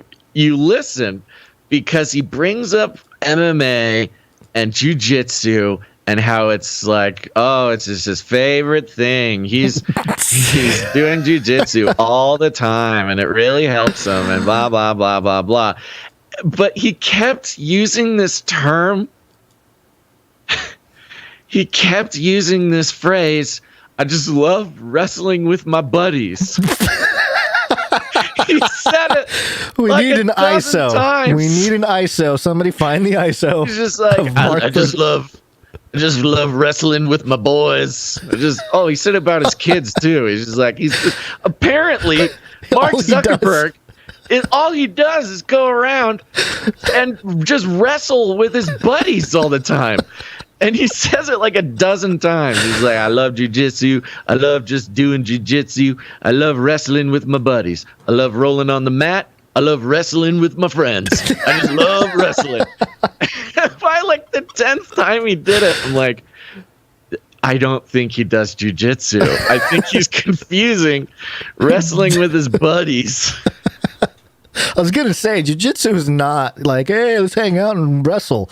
I don't know. I've never done it before. Wrestling did not seem like the right word to be using, and he said it so many times, and it was hilarious. And it was the family thing. He would just wedge it in there out of nowhere. He'd be like, yeah, people are coming to me with their problems every morning. If I lived and I just woke up, I look at my text messages and everybody wants me to solve a problem. And when that happens, I just go wrestle with my buddies. And then I'm ready to go solve so you're problems. ignoring people need you in the office or something. It's like I can't. I gotta go wrestle with my buddies. It's just so. There you go. Next time you imagine Mark Zuckerberg, if you ever find yourself wondering what Mark Zuckerberg is doing at any moment during the day, apparently he's just running around wrestling with his buddies all the time. Can you imagine being friends with Mark Zuckerberg and him wanting to just like wrestle all day? That's like the annoying friend, you see, man, he's gonna tackle me next time. He's gonna try to wrestle me again, man. I can't wrestle Mark anymore. I'm at work. Hey guys, Mark. Hey! He just comes at you and he just knocks you over and you guys are on the ground, or what's it's the like deal? the programming was just like, what do human men like? They like to wrestle with their buddies. All right, enough about the wrestle with the buddies. Okay. Yeah, that's pretty much all of it. He just very, very much this entire stunt was to convince everybody he was a human being. I'd say it's worth listening to, but keep an ear out for all those fun little details, and you'll have much more fun rather than listening to him talk about the metaverse. Welcome to Chinese news. It comes from China.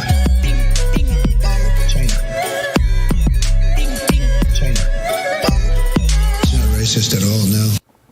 This is actually not exactly China. It's let me do this first, and then we'll get into it. Let's see, where did it go? South China Morning Post had this headline here. Ooh, that's not it. No, it's RT. Sorry, RT. Putin's propaganda. RT.com. The headline here: Drawing the sword. Is Japan getting ready to move against China? And drawing the sword, very ominous. A recent report suggests that Japan's government is considering positioning over 1,000 ballistic missiles aimed towards China, a move that will mark a major escalation in tensions between Tokyo and Beijing. It is unclear if this will ever materialize, given the threat to regional stability it would carry, as well as the limits imposed by Japan's own constitution. But by this point, it is undeniable that geostrategic competition between Japan and China is a new reality. The two countries may well be vastly economically integrated, but they are old enemies at heart, and their geopolitical ambitions are increasingly clashing across the board. And so, Japan post-World War II, they're kind of, beaten into submission, westernized heavily, and, becomes sort of the economic playground, so to speak, of the New World Order. That's how I would put it, with, the way their economy collapsed in the 80s and stuff like that. But very docile or passive when it came to military activity, and they've been kind of ramping up their military the last decade or so. Weren't they restricted from building up an offensive? Yeah. That was part of the peace agreement, right? But I believe it was Obama that lifted some of those restrictions on Japan. Might have been Obama. Might have been before that, maybe. But you're right. I think it was Obama. 10 years ago, it would have been Obama. Right. So, they've been building up some kind of military presence again. And I'm just concerned that because of sort of the historic categorization or perception of Japan, that they're going to be sort of the bait to really get into a heavy World War III, basically, in China. Because you're right, aren't you? Speaking of kamikaze, you know what I mean? Like, they can just sacrifice this little island nation and just say, hey, sorry, you guys are the bad guys. Now you guys are ours, and we're gonna use you to sort of provoke China. Or whatever, the controllers may have, different plans or different narratives to play with that, but it's just something to keep an eye on. And it worries me. What would China have to gain from attacking Japan? I don't know. They're pretty low on natural resources. Yeah, Japan. Well, the fish. maybe the fishing ports or something. But nothing tangible. I guess maybe like a strategic position or something. Yeah, I don't know. But it's why. That is just such a good question. I mean, Well, also- Japan is just going into a defensive position. Right. It seems almost as a provocation. Yeah, and you talk about Taiwan, it's also in that general region, so Japan can act sort of like either a proxy or kind of a quasi location for any kind of Western force to occupy. Well, we are officially allied with Japan. Right. Like if they attack Japan, we have to go to war. Yeah. So unlike Taiwan, we would choose to go to war over Taiwan, but we would be required to go to war to protect Japan. Well, it's interesting because Japan is very similar to China in the way they responded to COVID. Severe lockdowns, very tight restrictions on who can come in, who can come out, and quarantine periods and stuff like that. It's very much in line with all that. So yeah. Anyway, keeping an eye on that. And speaking of Japan here, I have this article from ny1.com. It's a New York outlet. And the headline here, Abe murder suspect says life destroyed by mother's religion. Oh, this is the prime minister's assassin? Former prime minister of Japan, Shinzo Abe, who was assassinated, yeah. And remember, he was assassinated by a homemade gun. Right, yes. The brazen assassination of former Japanese Prime Minister Shinzo Abe with a handmade gun shocked a nation unused to high-profile political violence. But there has been another surprise in the weeks since the murder, as details have emerged about an alleged assassin who was well off until his mother's huge donations to the controversial Unification Church left him poor, neglected, and filled with rage. Ooh. Some Japanese have expressed understanding, even sympathy for the 41-year-old suspect, especially those of a similar age who may feel pangs of recognition linked to their own suffering during 3 decades of economic malaise and social turmoil.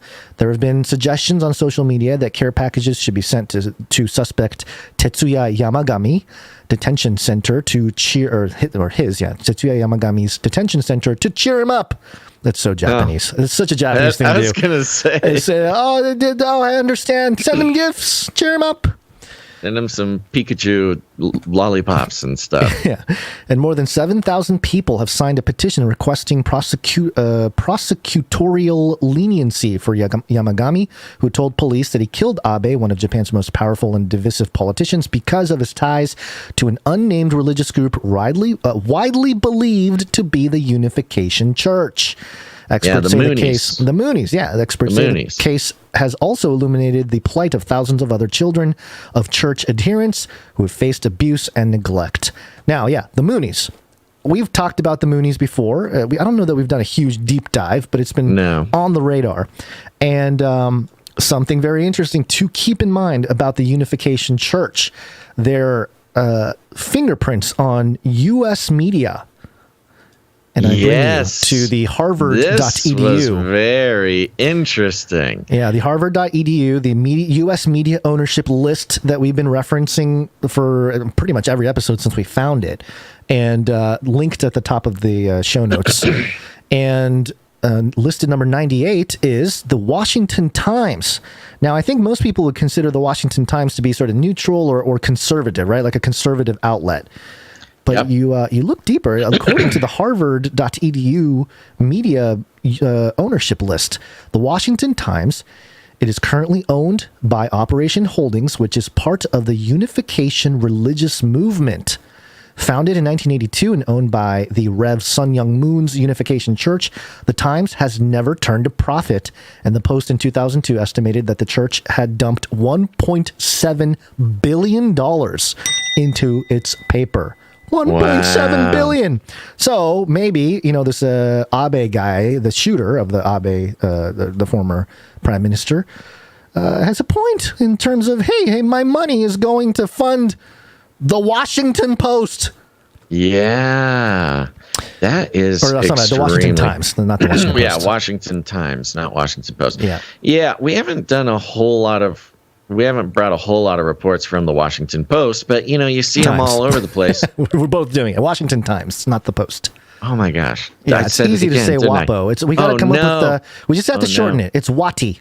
Wa Times. Wa Times. The Washington Times. You know, you see Washington Times articles floating around all the time. All the time. And we did not know until today that they were, well, I guess we found out last week, that they're owned by the Moonies. Yeah. Now, for those who don't know, the Moonies is, it's kind of an old school name for them, but I just have the Unification Church wiki pulled up here. Yeah, I have it here too, yeah. Okay. The Family Federation for World Peace and Unification, widely known as the Unification Church, is a new religious movement whose members are called Unificationists, or more widely known as Moonies. It was officially founded on the 1st of May, Illuminati Day. Yeah, May Day, 1954, under the name Holy Spirit Association for the Unification of World Christianity in Seoul, South Korea, by Sun Myung Moon, rather. The beliefs, and then it kind of goes into the beliefs, but they were, of course, hugely controversial. They also played an outsized role in the Korean War and influencing the Korean Peninsula. They were really big. They were even really big in the U.S. in like the 70s or something. Very, very interesting group that has had their fingers in a lot of sort of weird global elite things. Mm-hmm. And yeah, Washington Times as well, apparently. American mainstream conservative media being owned by the Moonies is a very strange aspect of the life we are living in. I know we're not doing Christian nationalism per se, but this is very similar. That's it right resonates down with the their Christian aisle. nationalism. Yeah, right down the lane for the Moonies. Yeah, so keeping an eye on the Washington Times and stories like this that come out that seem to indicate, again, a little bit more going on than meets the eye when people start talking about this stuff. And then before we jump into break here, I know we're behind. I have to do this. Okay. This is a must. You're good. Yes. This is the South China Morning Post, and the headline here: a bit weird. Chinese wildlife staff go viral for wearing panda suits smeared with bear feces and urine to reduce human impact. Ah, yes. Who is our knight of the Hungry Pandas? Hungry Panda? Yeah, we know what you're up to. Is it Sir Darren? Yeah, these pictures. Now, Sir Darren, what is going on here, man? I've seen videos of the Chinese zookeepers. They dress up like pandas. They go take care of the pandas. It's just like to help them not get murdered by cute killer bears. Is this like the origin of the flurries? Is this where it started? You always call them the flurries. They're furries. Furries, yeah. Yeah, they're in like really, really cheap, scary, bad furry costumes of pandas. I did not know it was a regular practice to smear feces all over themselves. But, they'd say it's because the baby pandas can't tell the difference between a real bear and a person in a bear suit. It's the most terrifying photos, too, of these guys. They look like serial killers. They look like some sort of crazy murderers wearing a panda outfit. The panda heist. Yeah, it's very interesting. So I'm assuming that they explain why this is the case, right? No. Okay. What's the South China Morning Post, too? It's a Chinese propaganda. So yeah. Okay. Yeah. All right. Well, there you go. Sir Darren, give us an explanation for Give us a breakdown. Boots on the ground. Inspiration. The hungry our panda expert knight over there. At least he's not Knight of the Stinky Panda. That's true. You're right. He's just hungry. He's not stinky. Or maybe he was fed by one of these guys without knowing it. Oh my gosh! I'm just a hungry panda. All right, let's listen to some voicemails, baby. I mean, come on, give me a break. Yeah, give me a break. I need a break. Some speak pipe. Speak pipe. Please leave a message after the tone. At the tone, please record your message. Leave a message. Beep. Message. Sir Darren's responses. People be weird. Yeah, it's true. All right. If you go to canarycrynewstalk.com, on the right-hand side or the bottom of the page, you'll see a green tab. You can click on that green tab and another button will come up, and you press that button, and then whatever you say in the following 90 seconds will be sent directly to us. That's right. It's a voicemail message. If you leave us a voicemail message, you are agreeing to let us play it on the show, but it's not guaranteed. Who do we got coming in? Kick things off here. We got the Sentinel. What's up, Basil and Gons and Canary Cry family? It's the Sentinel. Sorry if the quality is bad. I'm driving in the car. But hey, I was just thinking about the Burning Man festival and the lack of support. And I was listening to this other podcast called Ravel. It's with this guy. He's really smart, Dr. Christopher Ryan Gates, I think is his name, and some other dude. And what Dr. Gates was talking about was the idea that we can receive a culture, we can reject a culture, or we can redeem a culture. And that could be an event too. And so the idea of Basil going to Burning Man is the idea of redeeming it. And I know that might sound weird to some of our listeners, but man, Basil can go there and he can be a Christ-like influence for a group of people that otherwise probably has few to no one in their life, actually confident and capable to share the gospel and represent Jesus in an accurate and authentic way. So I'm just going to be honest, those of you who are pulling support from Canary Cry strictly based off that, you're missing and you're misunderstanding just how great of an opportunity this is to build God's kingdom in some of the darkest places. So I just want you to consider that, consider supporting Canary Cry again, and consider supporting Basil as he goes to Burning Man. Wow, what a wonderful message. I did not listen to these beforehand. Thank you very much, The Sentinel. Lots of nice things in there. I want to point out, I did enjoy how he phrased it, our producers. Yes. He was speaking as a producer, talking about our producers. I love that. And yeah, thank you very much. Wow, we got a Ravel fan. And I need to talk to Dr. Chris about Burning Man. Maybe that'll be the topic of one of our next episodes. We're supposed to have another one coming out this Sunday. Thank you very much, The Sentinel. What a thoughtful and uplifting message for me personally, at least. Thank you very much. Yeah, and you know, applying some things that are that people are learning from the podcasts. Which is good. Absolutely. This is what we want. All right, thank you very much, Sentinel. We have one from Wandering Spirit Michael. Hey, I just wanted both of your opinions on 1 Corinthians chapter 12, where it talks about people getting powers and stuff like healing and the ability to prophecy and all. I was just wondering do you think that's just during a certain time period, or is that still going on today, where people are getting these powers, like speaking in tongues and such? I'm just wondering your thoughts on that, and if there's a way to tell if it's from the enemy or from Yahuwah, our true creator. Thank you. Well, that is the question, isn't it? And I don't think we can do enough to justify, at least from my end. I don't think probably I can not give for now. A proper sort of full answer to that right now. But what is the name of this wonderful Wandering voicemail? Spirit Michael? Wandering Spirit Michael.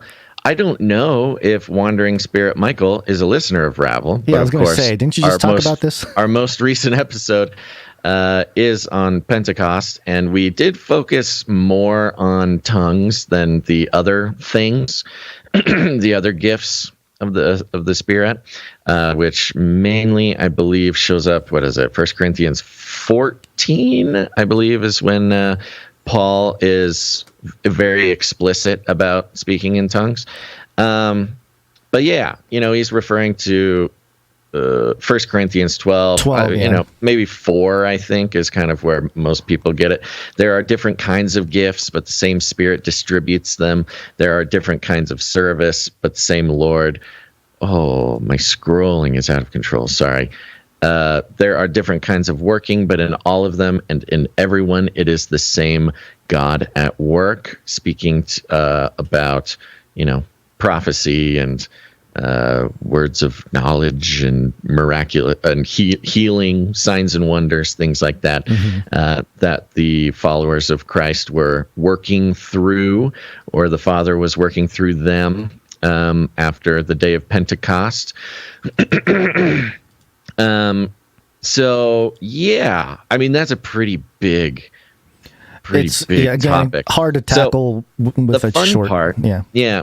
The fun part is, so I grew up in the charismatic and Pentecostal traditions. Right. So the gifts of the Spirit stuff, I am no stranger to, and it was actually strange for me to go to churches that didn't have like speaking in tongues and prophecy and flags and things like that. And Christopher Ryan Gates, Christopher Ryan Gates. I like that. His Chris Doctopher.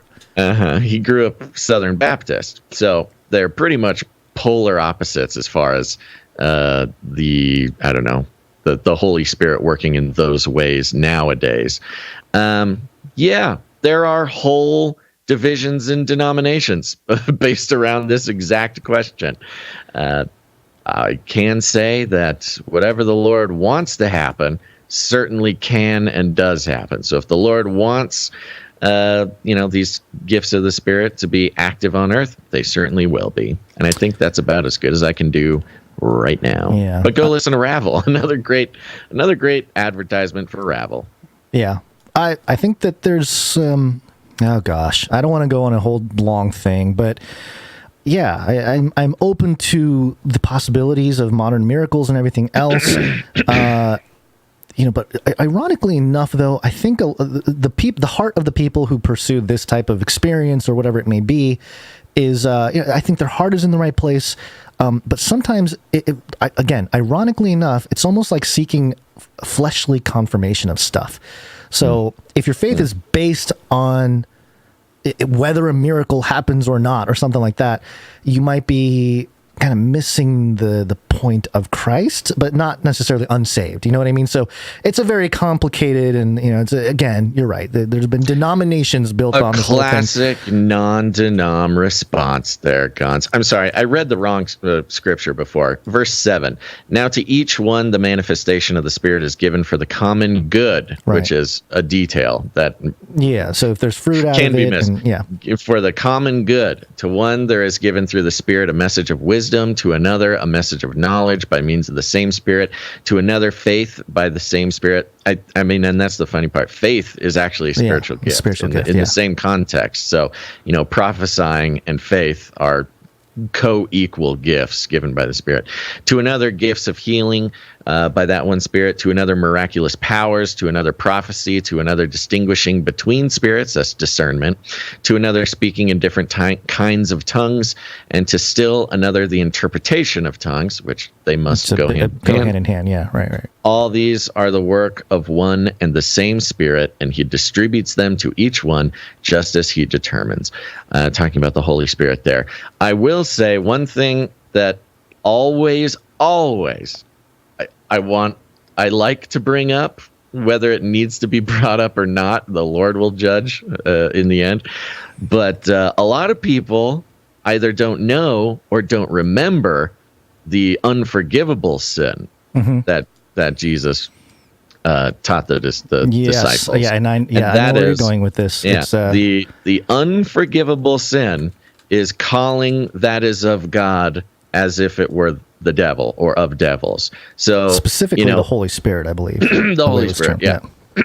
And so it's, if you're going to go strictly by Scripture, it's a pretty dangerous game calling somebody speaking in tongues or a healing miracle or a word of knowledge or something like that. Literally, if that is, if you're so confident to call that, the work of the devil or something, you better be pretty confident, because that is explicitly the one unforgivable sin, which still makes me pucker up a little bit. Yeah, I think it's Mark 3:29. I think it's mirrored in Matthew. Blaspheming the Holy Spirit. Yeah, right? yeah, blaspheming the Holy Spirit. So, yep. There's all. Yeah, we've had these conversations. I feel like we've had these conversations either on air or just you and I chatting. 10 years of podcasting, we've talked about everything. Yeah. But yeah. But yes, already, good question. And yes, there's a lot to it. So yeah, and also it kind of depends on how you define miracle. Are we talking about miracles like supernatural miracles, like you see someone floating, and, or are we talking somebody just healing spiritual, so there's all kinds of different I will ways. say this, Gons. Yeah. I will say this, and this is to find a bit of a compromise for people on both sides. In my growing up in the Pentecostal and charismatic churches, I have seen incredible things and experienced incredible workings of the Holy Spirit that I have no explanation for. And I have seen huge fakers and liars and con men. So I've seen all sides of this. Right. So I do want to be clear. I am compassionate to those who don't buy it because they've never had an experience like that. Any one of the gifts of the Spirit, you really got to experience to really fully understand. Sure. Either being around it or experiencing it yourself, whatever. Yeah. So I do have total compassion for people who aren't buying it. But I have had a lot of experiences that I can't quite write everything off. Yeah. In fact, quite the opposite. Okay. Any other voicemails? Yeah, we got one. Thank you, by the way, from Wandering Spirit Michael. Appreciate the question. Also, we got one more from Rochelle. Happy Friday, everyone. Today, I just wanted to read the very first verse of our Bible. In the beginning, God created the heaven and the earth. And I wanted to talk to you about that word beginning. In Hebrew, it's pronounced Bereshit. And as I mentioned before in these talks, each letter in the Hebrew alphabet represents not only a sound, like our letters, or a number, it also represents a word, a meaning, like a symbol meaning. So, Bereshit is spelled Beit, Resh, Aleph, Shin, Yud, Tav. Basically, Brasyt. The letter Bet means house or tent. Resh means head or the highest person. Aleph means strength. It's God's letter, like a bull or an ox. Shin means to destroy or consume. And Tav means a mark or a covenant or a cross. So if you take the word beginning and its symbols and put them together, it says, the Son of God will be destroyed by his own hand on a cross. So God really does tell us the end from the beginning. To God be the glory. You guys stay strong for Jesus. Thank you for all your work. Thank you, producers. Wow. And thank you very much, Rochelle. Wonderful. Appreciate that. Love those awesome. lessons, Rochelle. Cool. Okay, we got a couple more people to thank who are on streaks and came in under the 777 cutoff.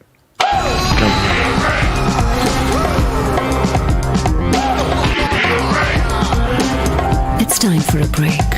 Short one. Starting off, Sir Scott Knight of Truth, 187.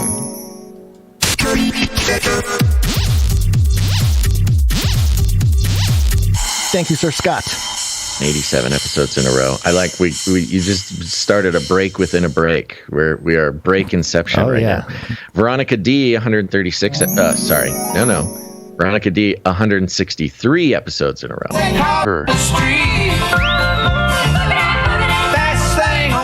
Women rule. Thank you, Veronica The D. other streak sister, Gail M, 163 episodes in a row.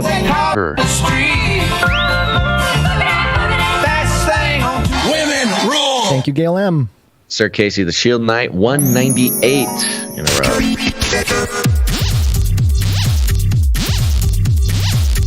Thank you, Sir Casey. Last but not least, Runk Smash, 24 episodes in a row. Thank you, Runk Smash. That concludes our list of financial producers for this episode. Thank you guys so much for participating in the value for value model. We could not do the show without you. And if anybody wants to come in, produce the show, go ahead. Head on over to canarycryradio.com/support. Canary. GenericCryRadio.com/support. And thank you for your patronage. Shut up and take my money. Thank you for your patronage. Thank you for your patronage. Thank you for your patronage. At this point, we may need to say farewell to YouTube. I know. Yeah, sorry, we forgot to give a heads up. We are going to be doing COVID Waccine segment now, which means we have to get off of YouTube, or else Susan will kick us off of YouTube herself. So head on over to DLive if you want your chat to be showing up on the screen. If you don't care about that, you can go over to Rumble. We're still over there on Rumble as well. And Odyssey, I believe we're still on Odyssey. I'm going to pop the DLive link into the chat here for you YouTubers. Boop. Okay, there you go. And we'll see you guys over there. Because what is to follow is too hot for YouTube. Okay, it's happening. Everybody stay calm. Everybody stay calm. What's the procedure? Go to Twitch, Rumble, Odyssey, Twitter, Facebook, whatever it is. You can find all those links at canarycry.party as well. Too hot for YouTube. YouTube. Now you see me. Now you don't. It's Corona time. COVID-19. COVID-19. COVID-19. COVID-19. Yes. COVID-19. COVID-19.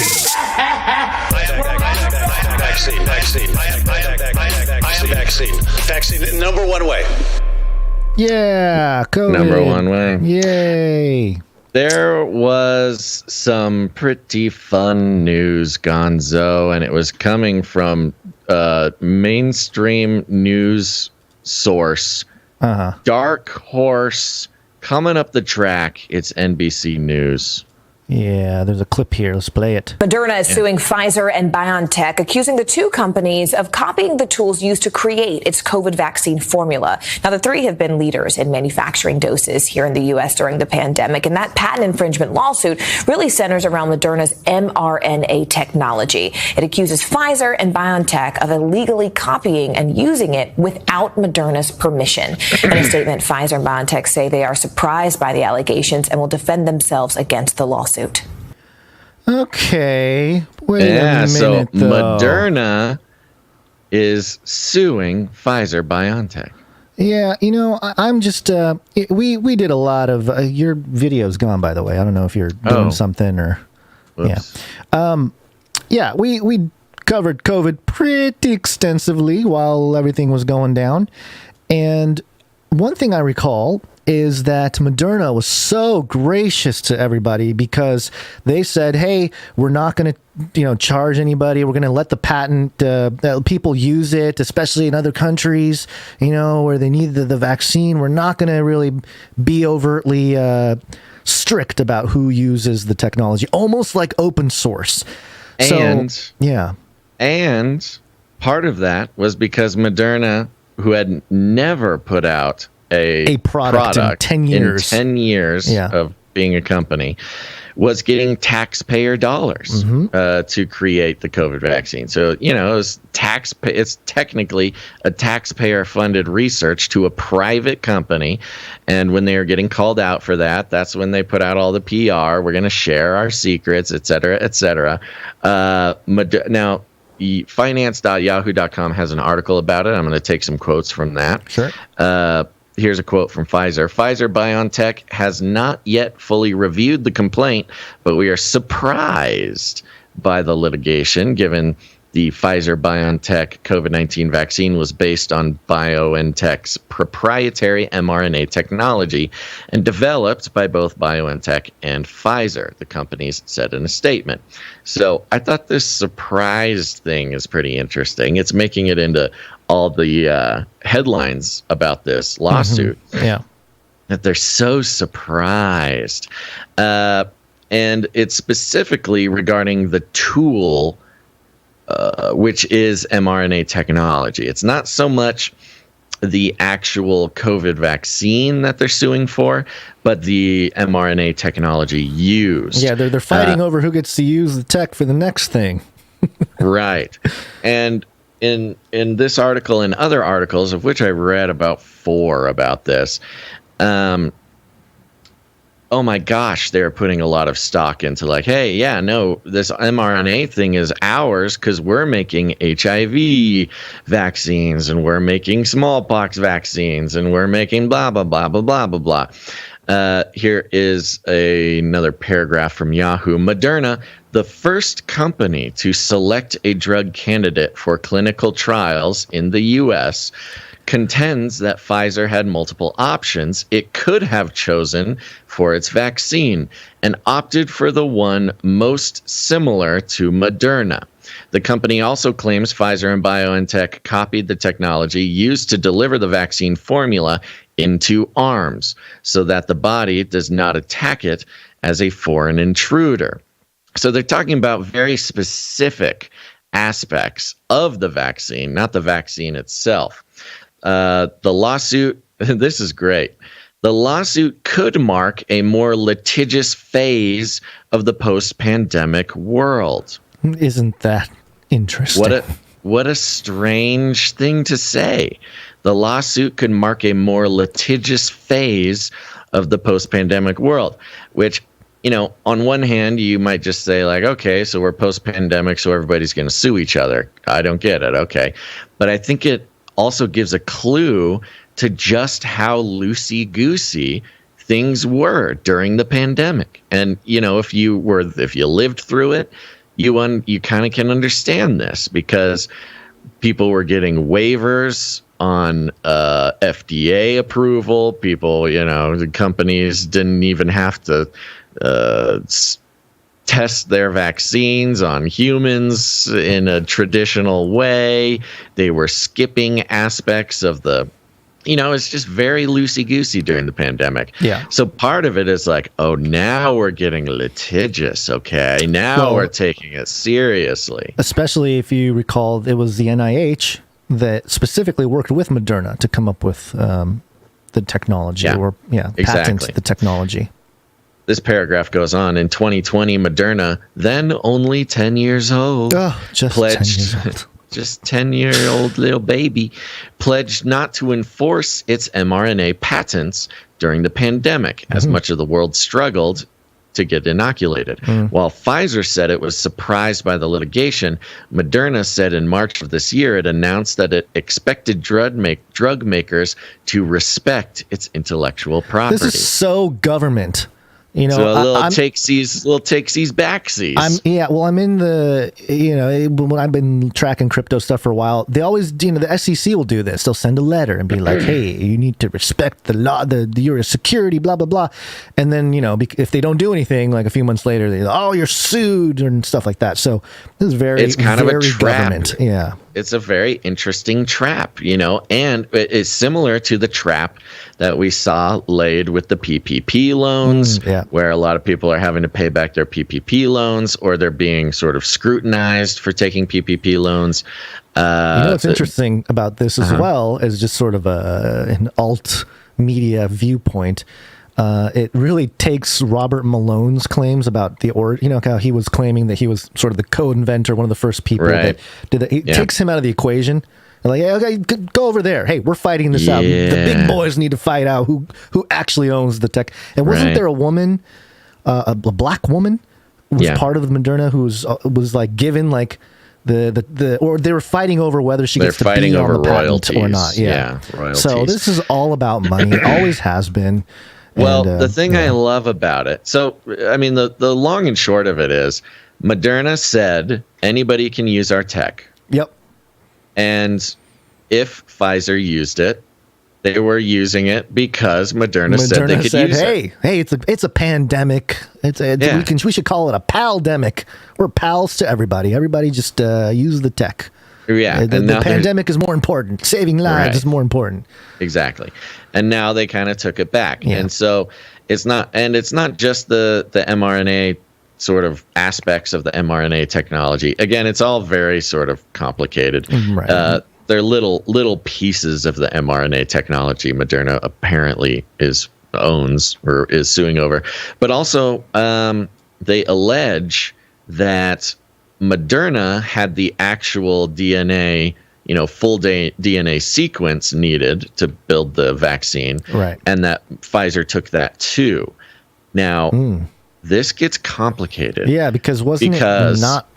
I thought they didn't have it until anyway. Well, exactly. Yeah. How do you enforce a patent lawsuit on the DNA of the coronavirus? And will you remember with me? Let's get into the time machine, folks. And here we go into the past. Remember when it was discovered that Moderna had a patent that included the entire DNA sequence of COVID-19, but it was in reverse. Right. You remember this? I do remember this, yeah. So, and it's very suspicious. And I don't think I ever got a good answer on it. They had a patent for something, but hidden within the patent was the coronavirus DNA sequence in reverse, backwards. So it was like coded into a patent or something. It is the most bizarre situation. And we got to get some answers, man. Because why and how did they patent the DNA for coronavirus? And why and how are they suing for it now after saying that they would let anybody use it? It's just a very strange situation. But you're right. It is all about money. And I think it's because, hey, nobody's getting the vaccines anymore. Nobody wants the vaccines anymore. They are not as efficacious and safe as we were led to believe by admitted liars.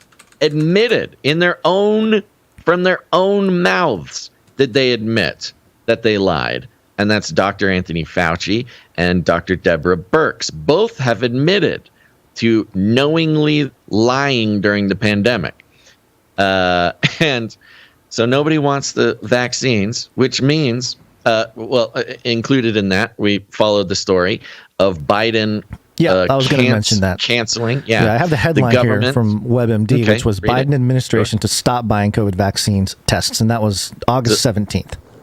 Government contracts are running out. Yep. There are not going to be any more mass purchases of vaccinations.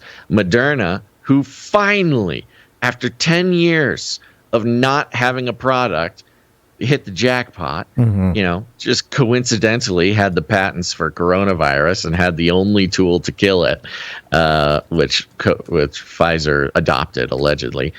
There's no more money in it. So how do you get money? What's the next phase, the next litigious phase of the post-pandemic? Well, if Moderna as a company wants to keep its shareholders pleased with some actual income for once, they're going to need to start suing. They need to find another way to make money. Yeah. And the only other way for them to make money when nobody in the world wants their product is to start taking money from Pfizer. Now, obviously, Pfizer is the more popular vaccine. For those who like the vaccine, Pfizer is kind of the popular one. So they, still have some, I guess, economic they have virtue. Social cred. They got the social cred. They're still going to be making some money. If it's not from the U.S., it's from the private industry. Yeah. If it's not from the government, it's from the private industry. And so there was a quote, and I don't have it up right now, but to paraphrase the quote, Moderna comes out and says, we don't want Pfizer to stop selling the vaccine. We just want to be compensated. We just want to cut. Exactly. They're looking for royalties. Yeah. They want royalties from Pfizer. They want Pfizer to be the salesman for their technology. And it's a brilliant move when it comes to cutthroat business practices. Yeah. Convince Pfizer they can use the tech, come back a year later, tell them, oh, you used our tech? Okay, pay us royalties.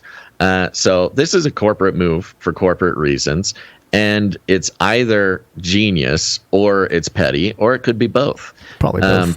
But yeah, it's all motivated by the fact that nobody wants their product anymore. And they got addicted to the money.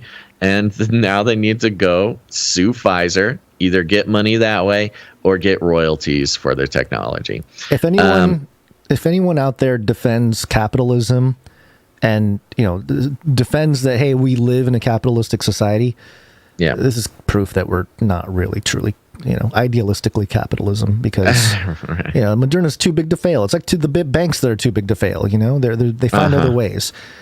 Or if there's a tear down, it's systematic. So yeah.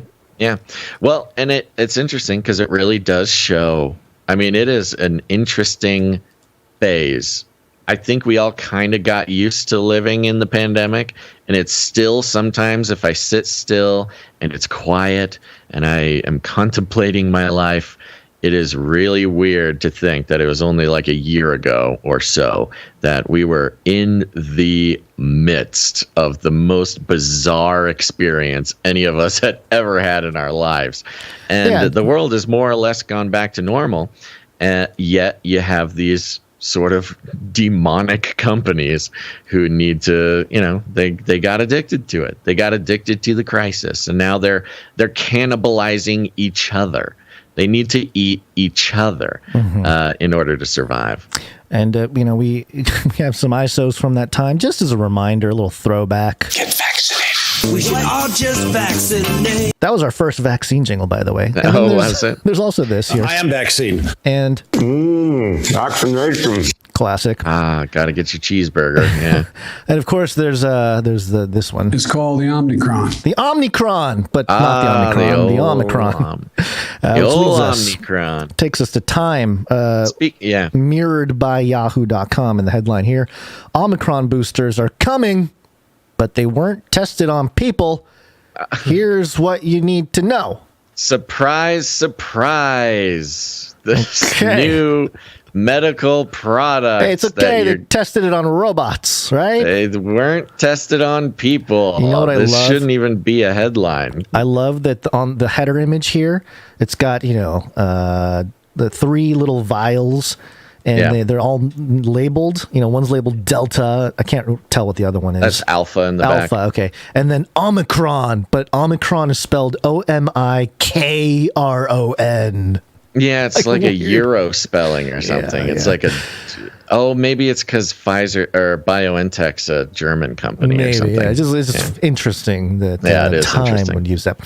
It says this: with nearly all the new COVID-19 infections in the U.S. coming from Omicron BA4 and BA5 subvariants, it makes sense that health officials, remember these? State federal health officials. Yeah, the state and federal health officials. Are considering switching to a different vaccine to protect the public. Oh, that's not good. Unless, who's it made by? White House COVID-19 response coordinator, Dr. Ashish Jha, expects the first Omicron-specific booster to be available in mid-September at the earliest. In the FDA and Centers for Disease Control and Prevention, if the U.S.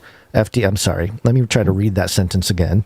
I'm sorry, I'm having this trouble here. The White House COVID-19 response coordinator Dr. Ashish Jha expects the first Omicron-specific booster to be available in mid-September at the earliest if the U.S. Food and Drug Administration, the FDA, and the CDC authorize and recommend the shot. In late August, both Pfizer BioNTech and Moderna submitted requests to the FDA for authorization of their Omicron-specific boosters. But with the fall and winter fast approaching, the seasons when respiratory viruses like SARS-CoV-2 spread more efficiently as students return to school and people huddle indoors, getting the booster ready requires a more efficient review and regulatory process. Is that because of the new Rochelle leadership that she's doing? The reset? No, that's the CDC. FDA is different, but but it says FDA and CDC, so Oh, all right. Yep. Well, it's efficient because we're going to have a new variant in about 30 days, so they kind of gotta just blast through it. Yeah, it's odd that we don't already have a post-Omicron variant. Yeah, what's going Although on? I guess they've been calling them sub-variants is what it is. Yeah, back in June, the FDA's panel of independent vaccine experts met to consider switching the country to a new booster that targets Omicron, given how quickly that variant is dominating new infections. At the time, the two largest COVID-19 vaccine makers, Pfizer, BioNTech, and Moderna, which both make mRNA-based vaccines and are suing each other for it, had developed shots against an earlier Omicron variant, BA.1. The panel decided that if health authorities were going to change the booster shot to target Omicron, the next one should protect against the BA.4 and BA.5 subvariants, which could continue to account for almost all cases in the winter season. They asked the vaccine manufacturers to develop a new vaccine, one that combines the original vaccine and also targeted Omicron BA.4 and BA.5. At the end of August, both companies submitted data on their new bivalent vaccines. Bivalent? Oh, okay. Yeah. Vaccines to the FDA for emergency use authorization. Yeah, there's still, we still are in the emergency. Given the short time they had to develop the shot, however, the data only included information on the safety and efficacy of the booster in animals. Human studies are planned and will be ongoing, even if the FDA and CDC decide to authorize the shots and the government starts distributing them. Yeah.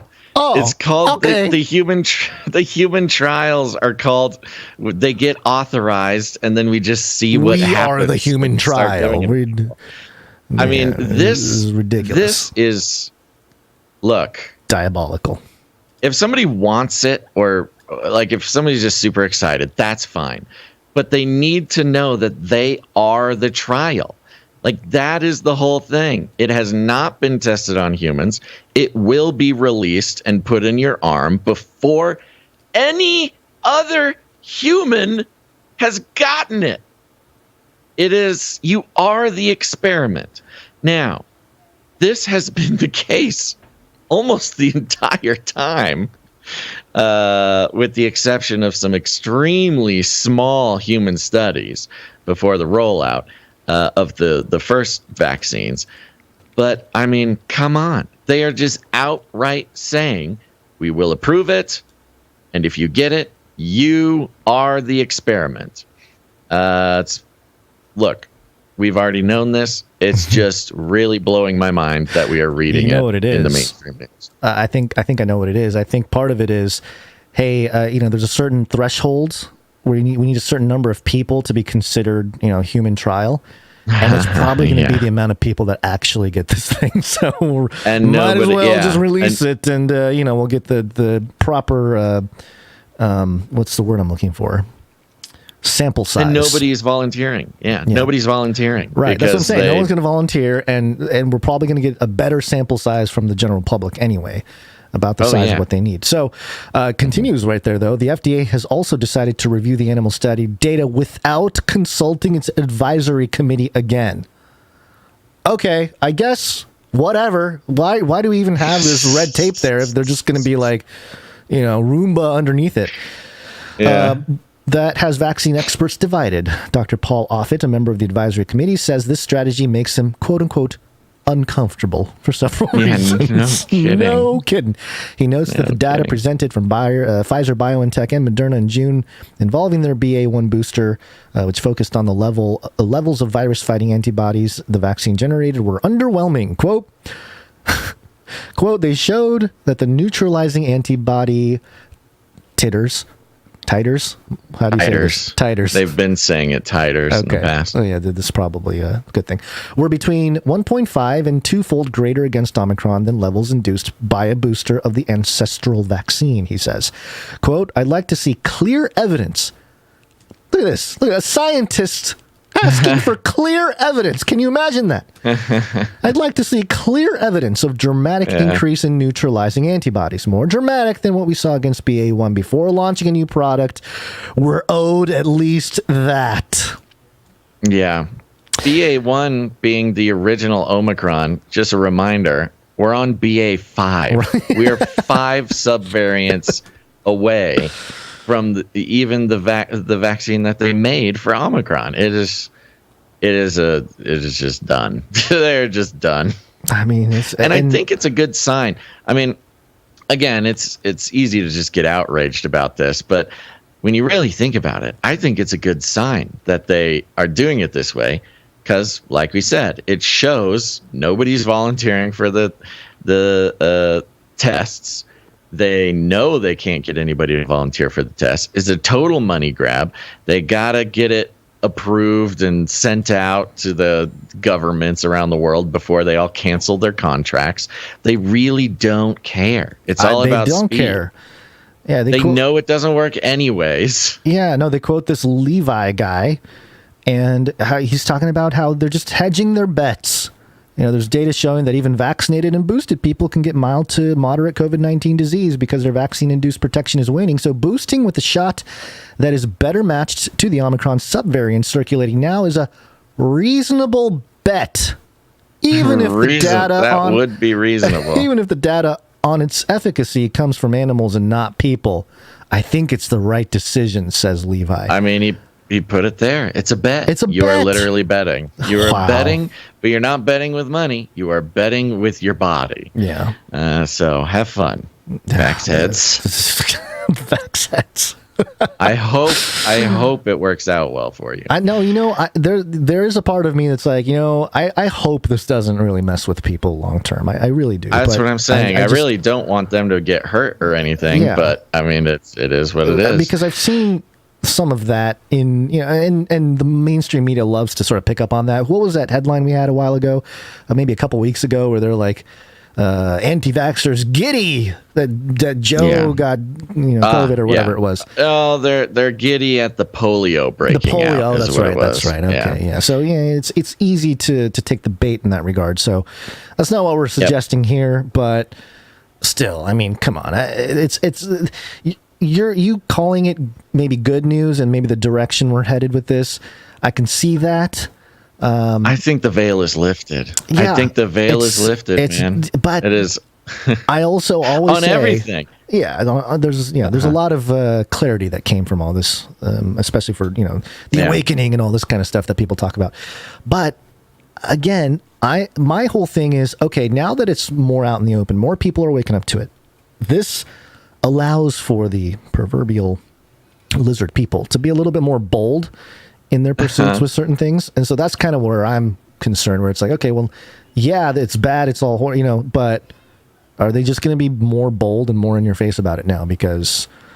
And I think we'll see more of that. Well, it was pretty well known that all of the COVID measures pushed on the public were more loyalty tests than anything else, compliance testing. And, you could almost see this as another level of compliance testing. Right. It's like, I mean, they're literally just like, we're not going to make you, but we really would prefer you did.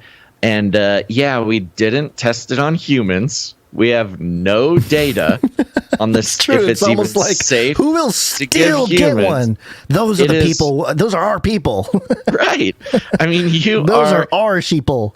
Look, not very many people will get it. Yeah. But those who do are living some extraordinary version of a human life where they are so compliant that they will obey even if they're not like explicitly asked to.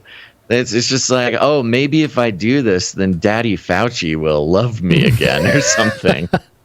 Maybe Daddy Fauci won't leave. He says he's leaving in December, but maybe if I get my Omicron that hasn't been in the body of a human yet, then Daddy Fauci will love me. It is just, honestly, as bizarre as, it was being in the middle of the pandemic, it is almost way more bizarre being on the other side of the pandemic and even imagining a single person being like, oh yeah, you have no idea what this will do to a human. You've never ever given it to a human being. Get me, Daddy Fauci. Give me that. Give me the It worked jab. in animals. It was okay in animals, it looks like. So, yeah. Technically, a human is just like an animal. I'm in, man. Let's go. Let's do I it. mean, you have to be an extraordinary. I'm just going to say it. You got to be an extraordinarily foolish person to get this new Omicron jab. It just doesn't make sense. Or you're either extraordinarily foolish or you just literally don't care enough to Google it. Yeah. That's all you got to do. You just Google it and read the mainstream news. And anybody who gets the jab has not even put in that much research into whether it's a good idea or not. Yeah. All right. Well, let's, on that note. My voice is so tired. Can you hear that? A little bit. I did a beefy boy workout yesterday. Oh, yeah. And I got to make sure to, I mean, this is why I like working out in the garage and not going to a gym, because I can scream like some sort of animal. You can do that in the gym, you know. I don't like it. I've seen plenty of people. Too nervous. I'm too gym. embarrassed. You just know that people are thinking you're some sort of, I don't know, strong boy or something. And I think I just get gains unless you push to. That's what I'm saying. To fail. I know. I'm too embarrassed to do it in public, so I do it in my garage, and I think I blew out my voice lifting weights yesterday. All right, let's take a break. Break.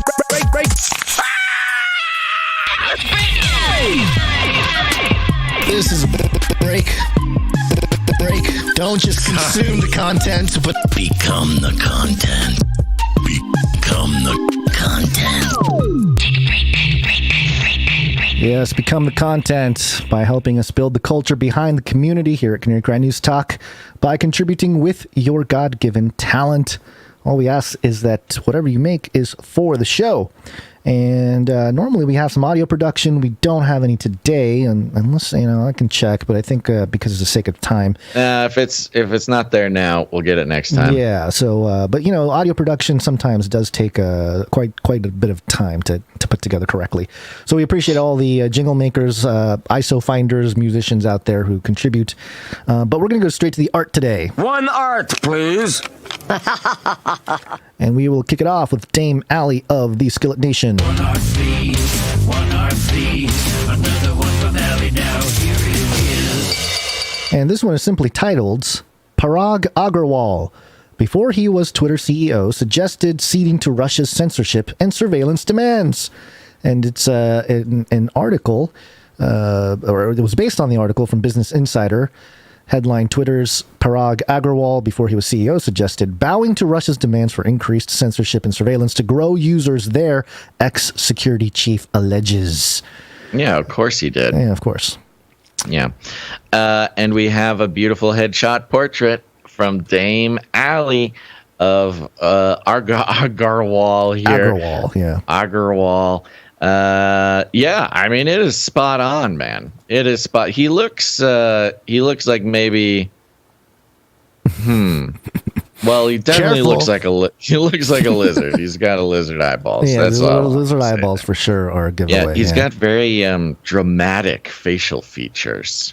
What are those things called? The kind of lines that come down from your nose. I don't know.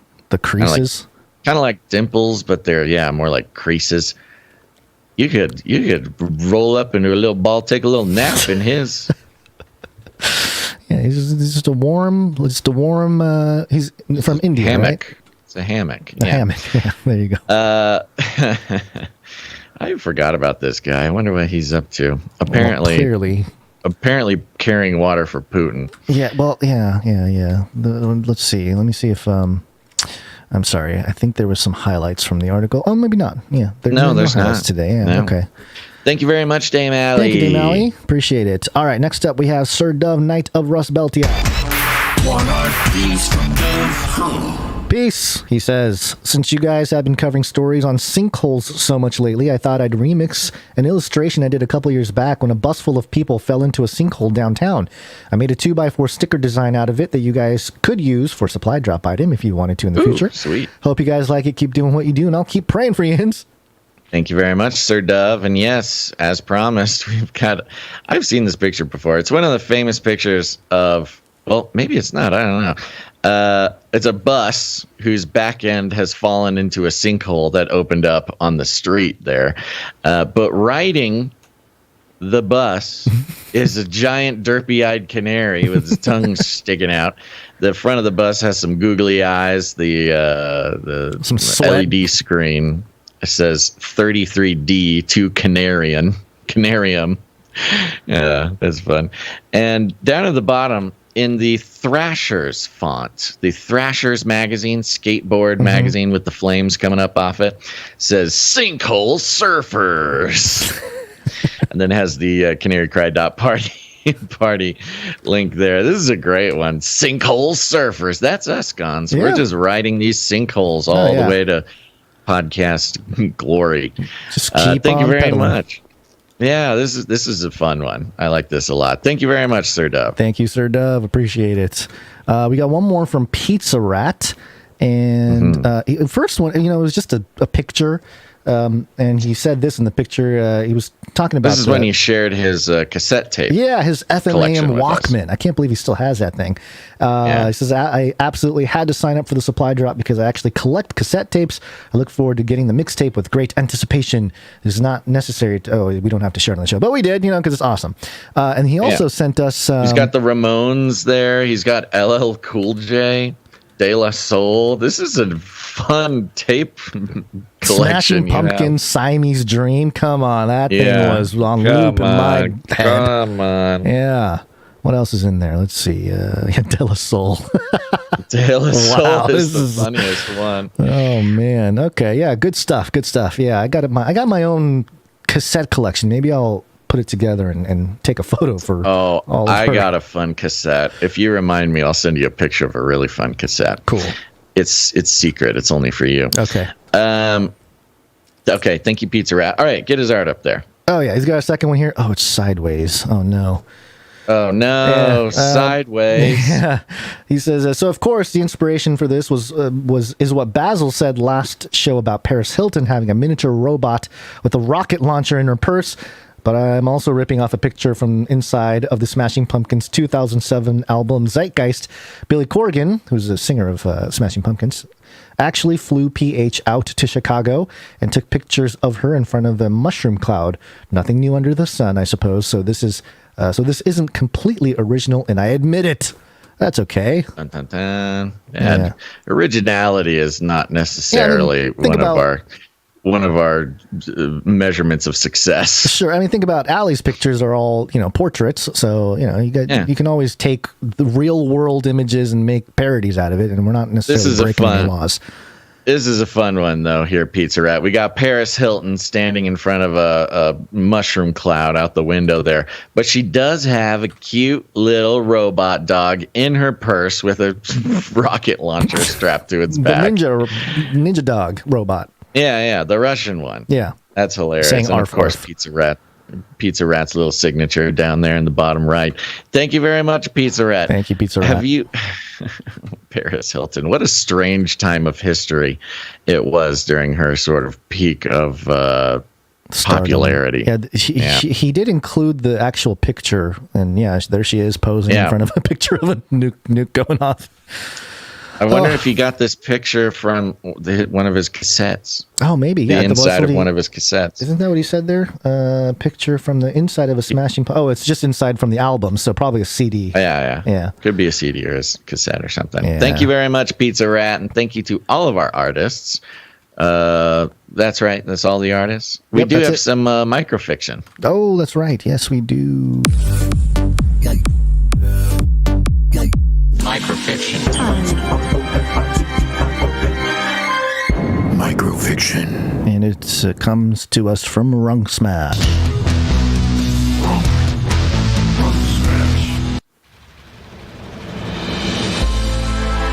Stacy Smith, if that is in fact her real name, sets her purse down on her desk and sits. That's when she notices her desk is covered in inky fingerprints.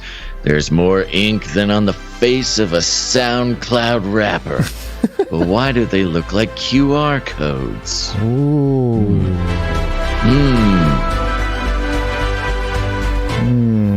Sounds kind of mysterious. Marky of the Beasties. What? I'm just speechless. I'm going loopy now here. Okay. I think that's it. I don't think we have much else to say. Oh, we do have some reviews. Let me read some reviews. Yes. Let's do that. Yay. We should have been doing this on all the breaks. Oh, yeah. Yeah. It's so unusual to even have reviews anymore that I forgot.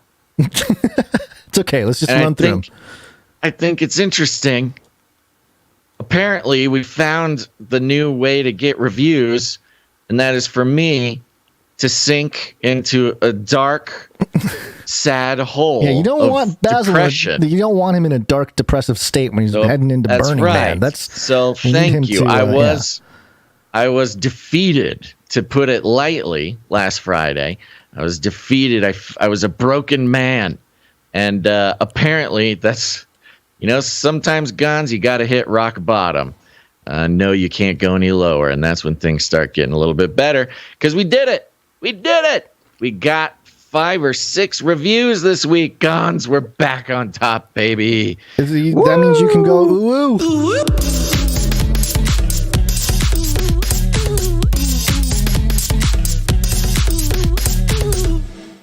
That's right. The last review we had, I believe, was the Ghostronaut review. And so I will read a couple now. Most of them are short, so I'm going to blast through them.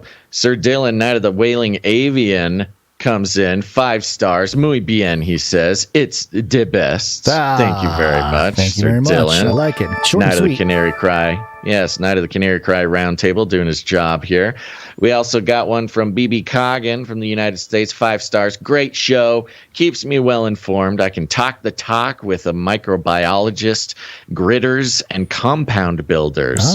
This is Sir Blaze, the Rakia Rider. The Knights are coming in.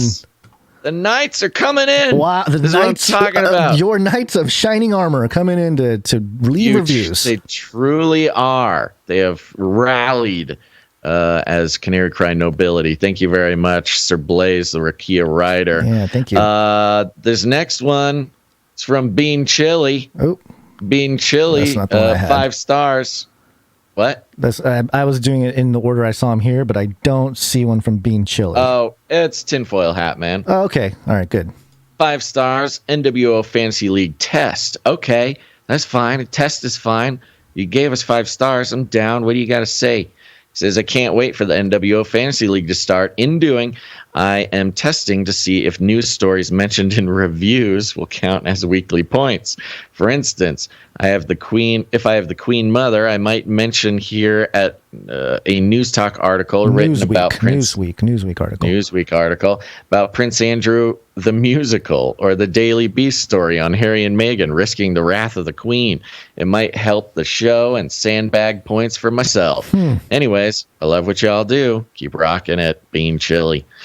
That's a great question.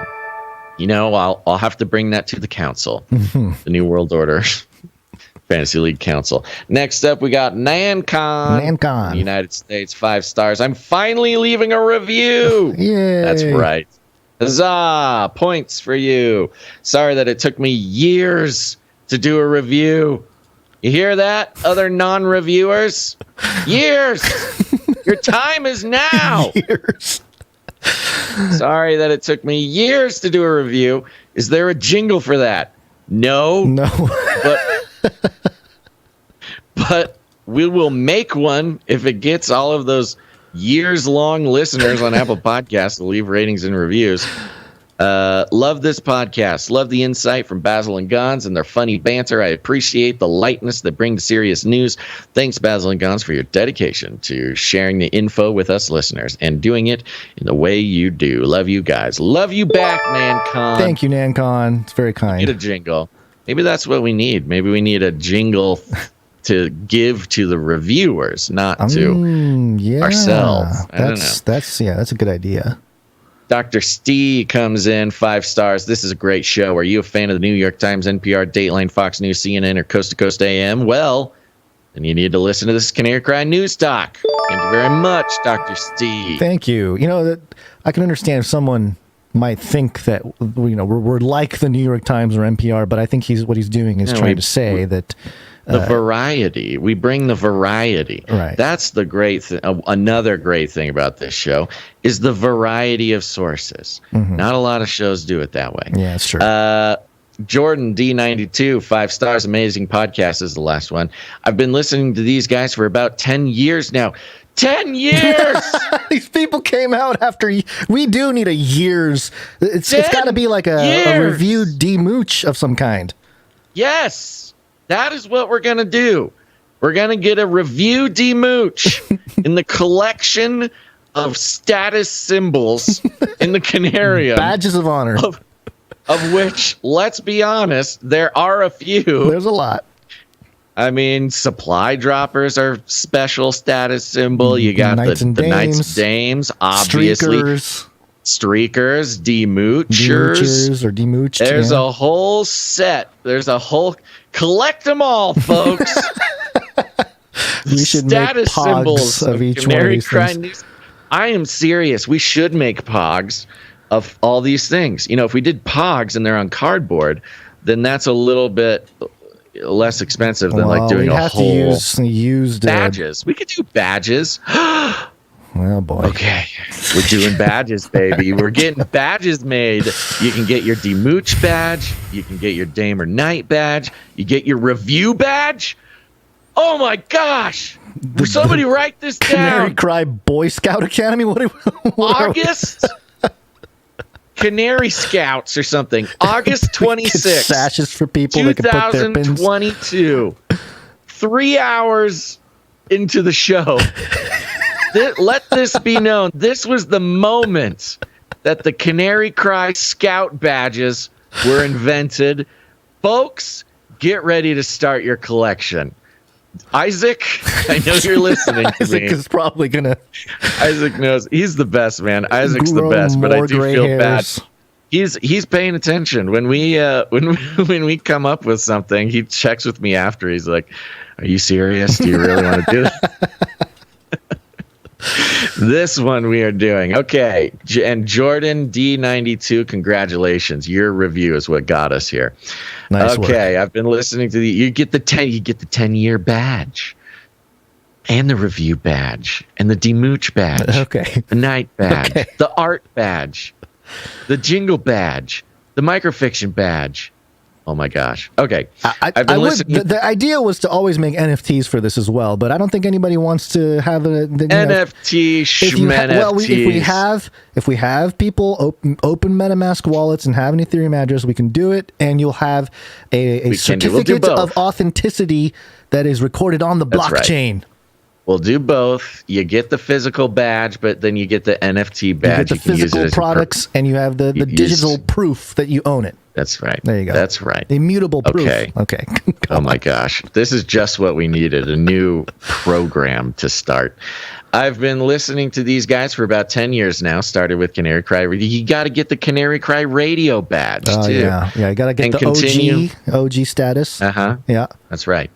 And continue to listen to this show regularly at work and home. This show is informative and funny and absolutely worth your time. Isn't that a wonderful compliment? Yeah, worth kind. your time. So little things nowadays are worth our time. It's true, especially long podcasts. Yeah. Listen to these guys. You won't regret it. Thank you, isn't Jordan that D. nice too? Very rarely do we not regret something these days. Very rarely do we not regret listening to a new podcast. Yeah.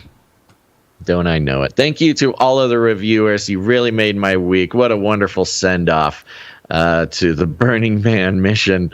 I appreciate it. And let this be a lesson to the rest of you. We have multiple...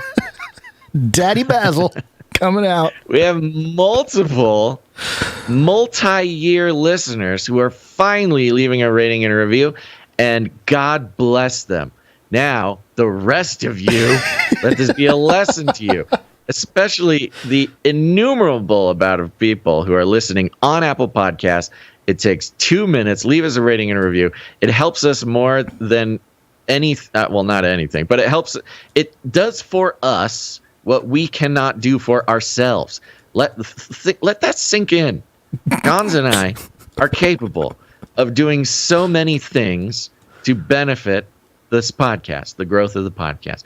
In fact, it's overwhelming the amount of things we do have control over, and we are constantly failing at doing a great job of that all the time. Sometimes we do good, but you, dear listener, especially on Apple Podcasts, can help us in ways we cannot help ourselves, and that's why we're going to give you a patch to go on your cool, what is that thing called? Sash. You gotta have your patch sash, and I mean, talk about showing up to a meetup with a sash full of patches. You'll be the belle of the ball, baby. All right. Go leave us a rating and a review, please. Hundreds of new people find the show every week when we get 5 or more ratings and reviews. It's algorithms. I get it. I don't like it, but it's just the way it is. So please go do it, or else I will get back from Burning Man and see that there are no new reviews, and I will fall into an inescapable black hole of depression. We don't want that. We don't want that. So thank you very much. And why don't we hit that ooh-woo one more time? Oh, okay. Well, I've moved past it, but let's go. I know. Reel it back. We got to do it.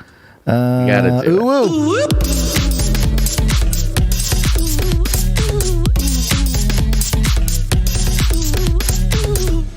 All right. You ready to wake up and run through this last one? We're losing live listeners. Very behind. We are hemorrhaging. Yeah, let's end this sucker. Yes, it's wake up time. Hey, yo, wake up.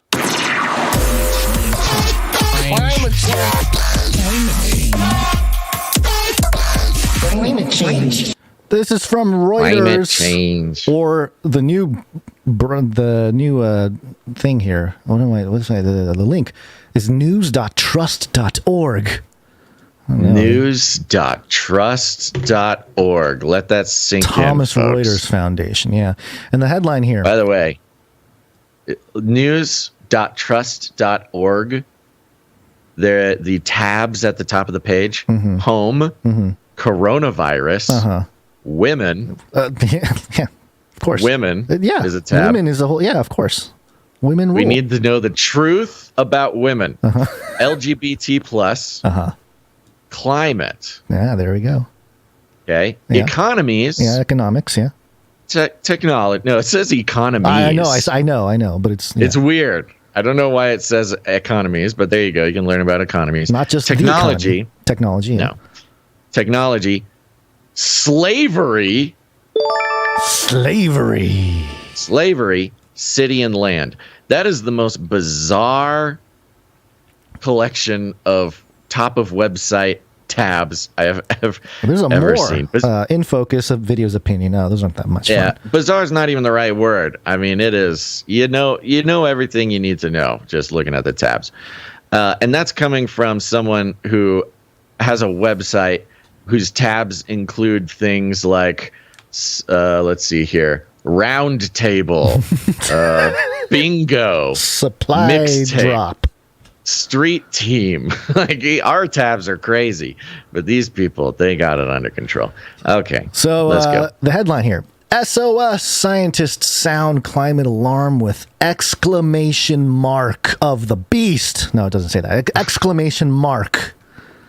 Yeah. I love it. Scientists sound climate alarm with exclamation mark. Okay. That's a news headline. Scientist uses punctuation to make a point. Oslo Most scientific studies, even those with remarkable findings, have long had their wider appeal dimmed by unremarkable titles. Oh. Yeah. But as researchers... Yeah, because it's science, not marketing. Yeah. Okay. But as researchers who mostly err on the side of caution, cautious understatement, grow more alarmed by worsening climate change impacts, including heat waves, droughts, and melting ice, an unfamiliar piece of punctuation is creeping into their work. The exclamation mark. Gasp. Quote, SOS exclamation mark. Summer of smoke. Reads the title of one study referenced in a flagship series of reports by the United Nations Intergovernmental Panel on Climate Change, IPCC, released this year. Another trumpets, quote, too hot to help, exclamation point. Too hot to help.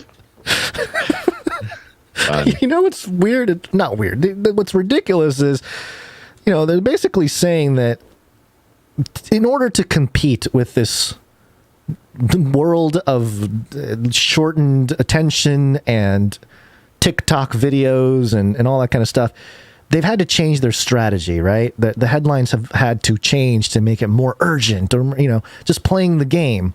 Well, that's the insanity of the whole, even the conceit is erroneous. Right. The whole article is about how nobody cares about climate change. So scientists are using exclamation marks to make people care. And it's like, bro, you cannot walk down the street in America without being accosted by some activist trying to get you to sign something.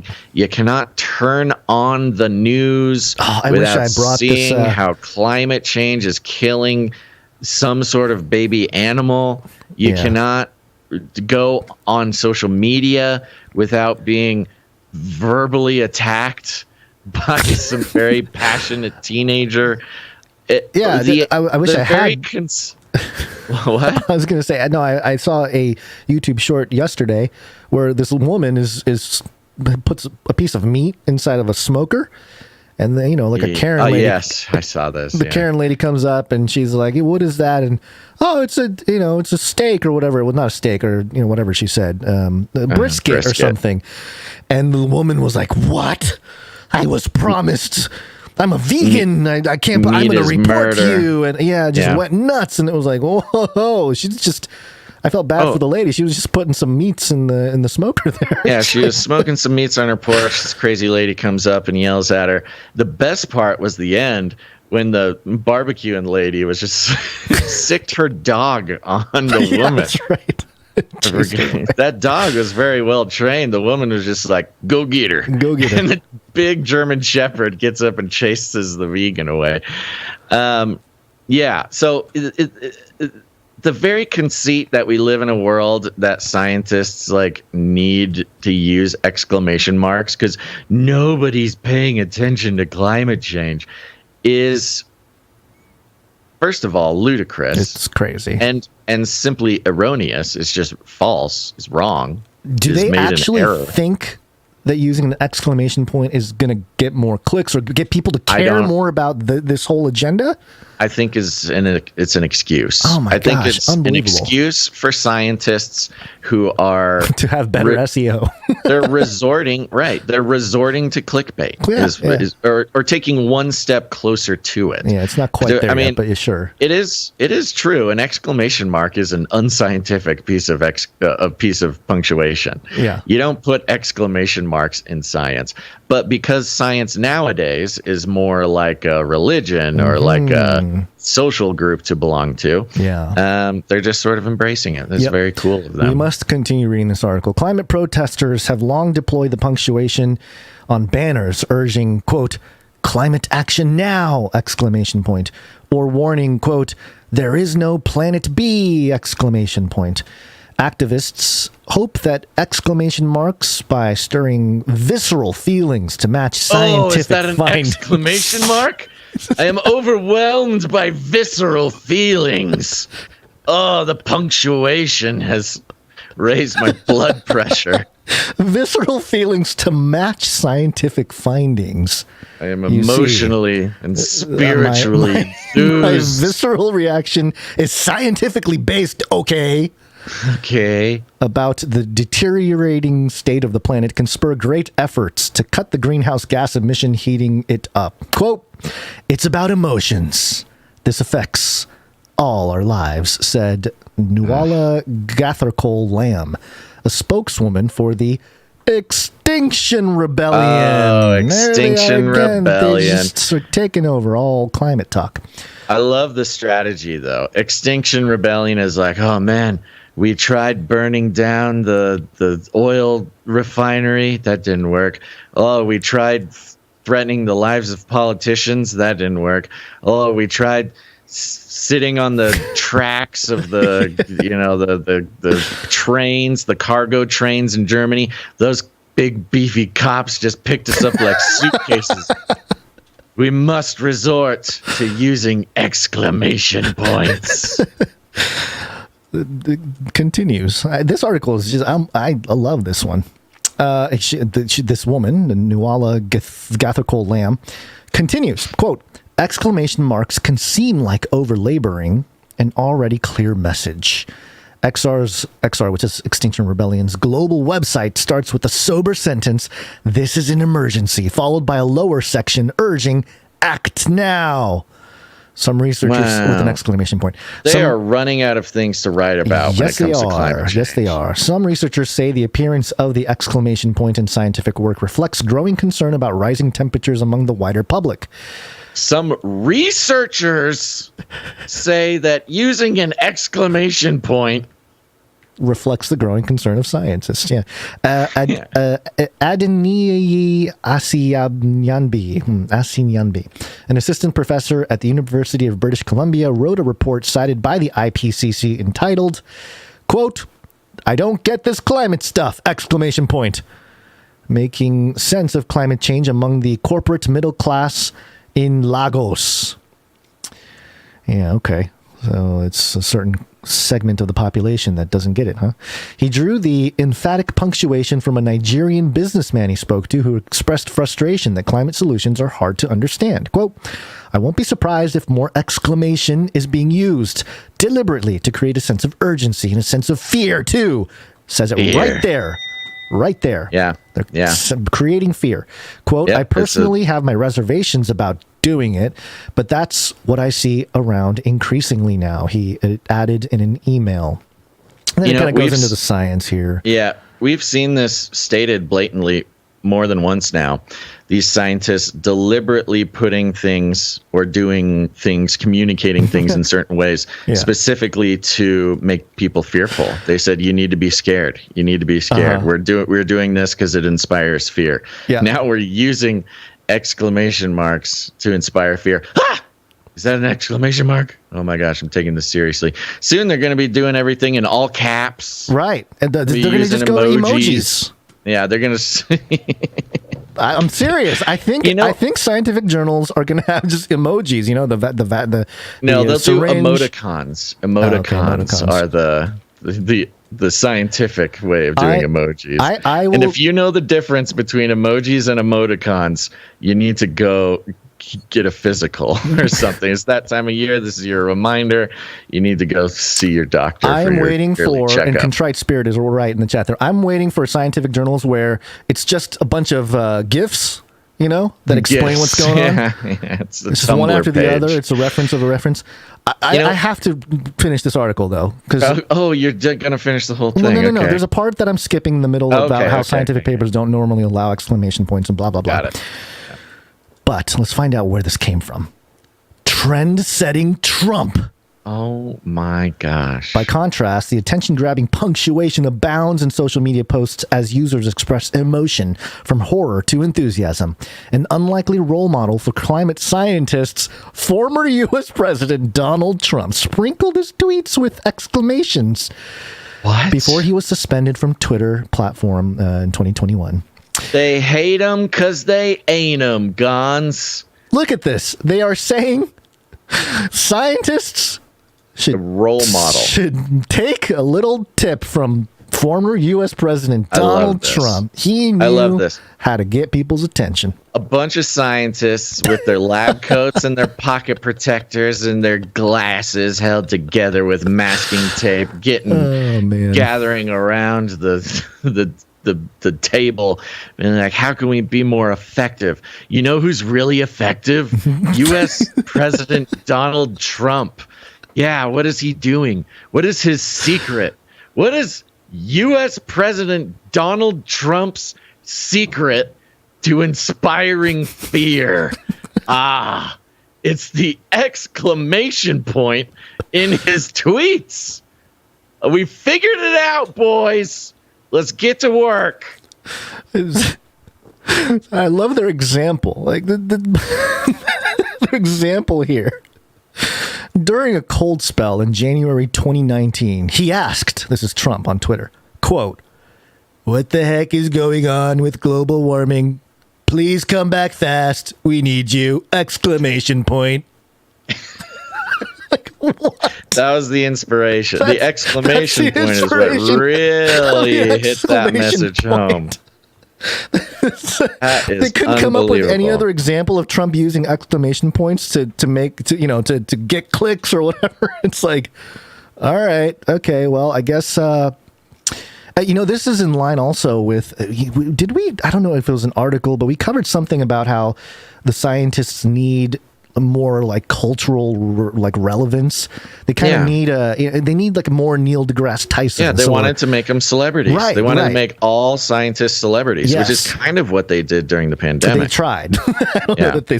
I mean, the Fauci thing backfired tremendously, I think. But well, that's the thing with being a celebrity, right? All sorts of things happen. Yeah. So anyway, I thought this was. I could not believe that this was actually published in a mainstream news outlet. Contrite Reuters. Spirit on D Live says, "Oh yeah, they'll use internet slang too. We're in Zoolander now." It's what you'll start seeing. A new study posted in the Lancet about climate change. Climate change is sus, fam. There you go. That's top of show right there. Right at the end. You give there me the line we go. We finally us in. got it. We finally got the hook. That means we can end this show. We can end it. Let's get I out will of here. point out in the bullet points at the top of the article, it literally does say UN climate change uses exclamation point emoji to warn of Europe's heat waves. Do these scientists think that an exclamation point is an emoji? Do they know what an emoji is? Because it does not seem like they know what an emoji is if they think an exclamation point is an emoji. And with that, folks, you know what an emoji is. And do we? We're gonna. I don't know. I feel like the our listeners Reuters do. Is confusing. We have young, hip listeners, and they know exactly what an emoji is. And if you know what an emoji is, please send us an email and let Gons know, because he doesn't believe me. That's it. That's it for this show. We're going to be back on Monday, the 28th. I am going to be at Burning Man, and please pray, everyone. You're already going to be there? Because the last we spoke, I thought you said you're going to... I was thinking about going out Monday, but then I realized that if I travel on Monday, I'm not going to be able to do the show either way. Anyway, right. So okay, yeah. So I have to go out early or late, and there's just some other reasons why I need to go out early. So I'm going to try to go out early, try to do Monday's show from out there. Everybody. Uh-oh. Elon Musk really nailed it with Starlink, because we're going to be trying out the Starlink thing from the middle of the desert. And if not, I will be taking video, putting together some things for Gons to play live on the show. So you will be getting live updates no matter what next week, and just enjoy that. And there's still time to support the show and support the Burning Man mission. Oh, by the way, we should probably, because the fact that it's for Burning Man, we should thank this person who came in. I saw the email. I just saw that. Yeah. You can thank him on Monday. Okay, yeah. Monday's a great time to thank him. Perfect. Yeah, the crypto, they came the in. Doge. Oh, there's another one too. Okay. Yeah, Yeah, we'll do that on Monday. So we'll think them on Monday, because we're still going to be. You can still support the Burning Man trip even next week while I'm out there, because every little piece helps. Thank you very much, and thank you to our. I almost said exotic producers. Ooh. Thank you to our exotic producers. Is that another badge? How do I become an exotic producer? That's another badge. There's the executive producer badge for sure. Oh, that's right. Yeah. Yeah. All right. Thank you to our executive producers, Felicia D. and Christine S., for making this show possible, carrying a heavy load. We appreciate that. And thank you to all of our producers who come in and help the show out with their time, their talent, or their treasure. Remember, if you want to support financially, you can go to canarycryradio.com/support. canarycryradio.com/support. Yep. And I want to thank our Clippies. Clippy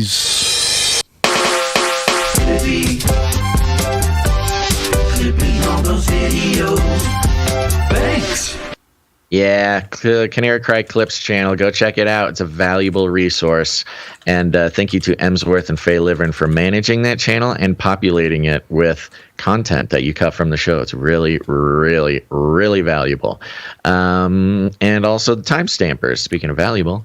Timestamp. It's hard work. Timestamp. Thank you very much. Timestamps, very important part of the show. Goes into a lot of our back-end stuff. And Jackie Yu did timestamps for episode 526. Yeah, thank you, Jackie. Oh, yeah, there's no outro there. Thank you to our social media gal. Oh, right. Oh, I need to clear that up here. It's not on the board yet. Thanks so much. Famous G of the OV and Deep Rivers, baby. Social media. Meetups. Canary Cry Meetup. You know the drill. canarycrymeetups.com. Go there. Check it out. Tons of meetups going on this weekend. Tomorrow. There's 3 meetups. There's one in Garland, Texas. There's one in Houston and Galveston, Texas. There's one in Ozark, Missouri. And then, of course, we've got Branson, Missouri, Silver Dollar City, on the 28th. So go to these meetups, people. Every single person who goes to these meetups is, well, I'll tell you one thing. They don't regret it. And you can't say that about everything in life. So go check out the meetups. It's so fun. Anyways, I'm not going to get into it. Somebody was saying that we don't go to meetups. Look, we would have to travel thousands of miles to go to these meetups. It's not about us, is the thing. Not about us going to meetups. And both Gons and I have gone to meetups. So we go to meetups when we can. But yes, the meetups aren't about us. One of these days we'll do a mega meetup everybody will come. Ooh, is that some alpha right there? This is a Canary Cry mega meetup, baby. I don't know what alpha is, but it sounds cool. Yeah, that's what the kids are saying these days on some inside fresh info, Okay. What's the alpha on Biden's COVID status? Oh, that's interesting. That is a term from cartography. Anybody who's had any outdoorsman training, there's alpha and then there's beta. Alpha is the information that a cartographer uses, and beta is the information you get from the cartographer. Hey. Just a little. See, you learn something. There's content throughout the entire show, folks. I know. Stick around. Reviews. Go leave those ratings and reviews. You know the drill. That's right. It's very helpful. You want to get your Canary Cry Scout badge for leaving reviews. Go leave reviews, especially while I'm at Burning Man. That'll be fun. Thank you to Jam for the links and the articles. And other than that, share the show 3 times. That's NLP for you. That's NLP. You got to say it 3 times. Share the show. And share it however you want. I don't even care. I'm not even going to boss you around about it, except for it better be good. Because some people, they don't want to do it the normal way. Now, if you want to do it the normal way, that's better than nothing. Please go do that. So many people do nothing. Gons. I ask so little. Yeah, well. But share the show. Maybe you're a unique person. You want to show off. You want to get all flashy with it. Here's what you're going to do. You're going to go down to your local thrift store. You're going to find yourself a one-piece jumpsuit. And you're going to do two things. The first, you're going to jump into a vat of glue, and then you're going to climb out of the glue, and you're going to jump into a barrel of glitter. Ooh. And then you're ready for Burning Man, baby. But you're not going to Burning Man. You are now in your freshly glittered jumpsuit going to start running down the streets. And people are going to be like, what is it, Burning Man? And you say, no, it is not Burning Man. I mean, it is chronologically, but not geographically. This is Des Moines. You listening to me, Des Moines? Des Moines people. Go make some glitter jumpsuits, run down the street. People will ask what's going on. You tell them, I don't know. I felt guilty because my favorite podcaster was a little loopy at the end of a podcast, and I'm doing this in solidarity.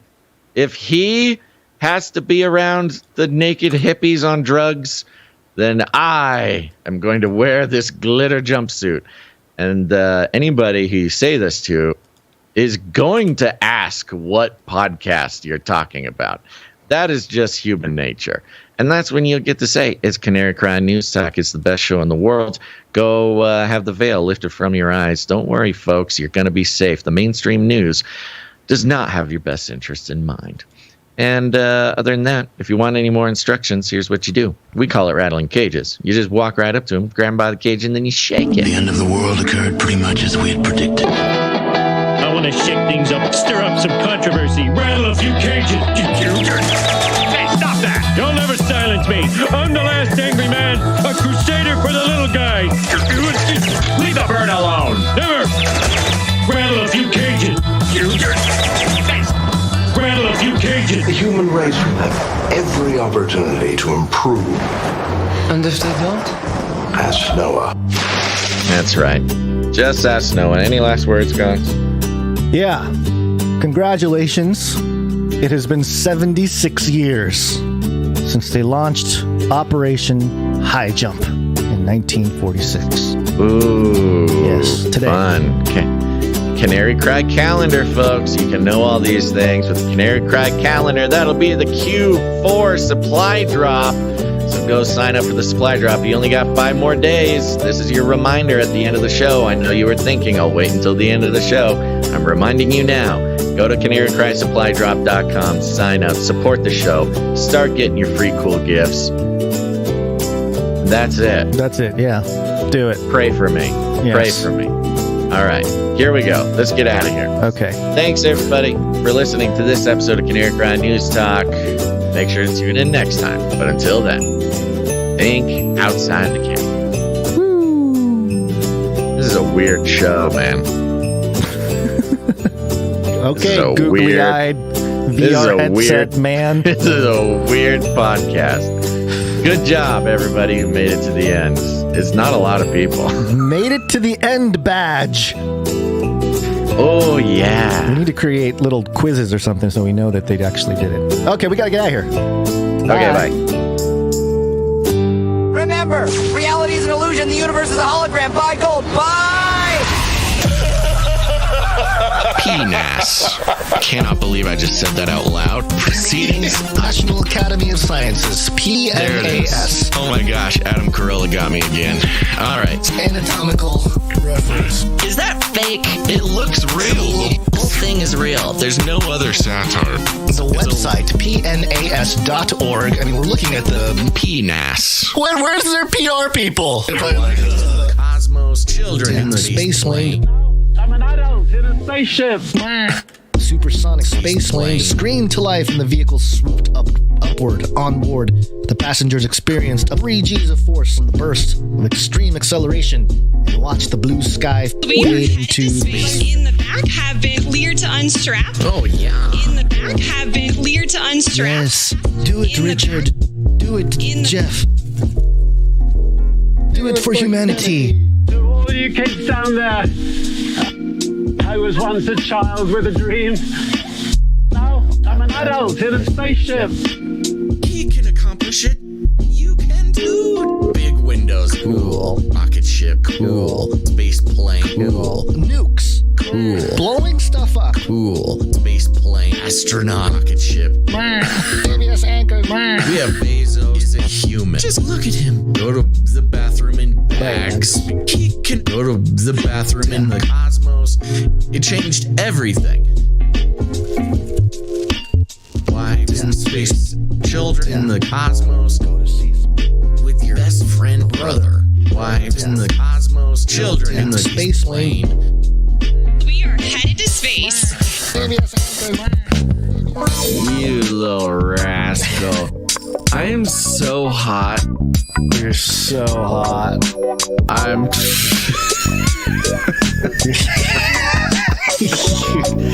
God.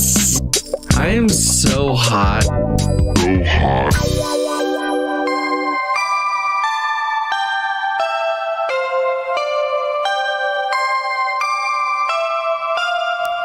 We must always thank God for our brothers, as is right, because our faith grows abundantly, and the love we have for one another increases.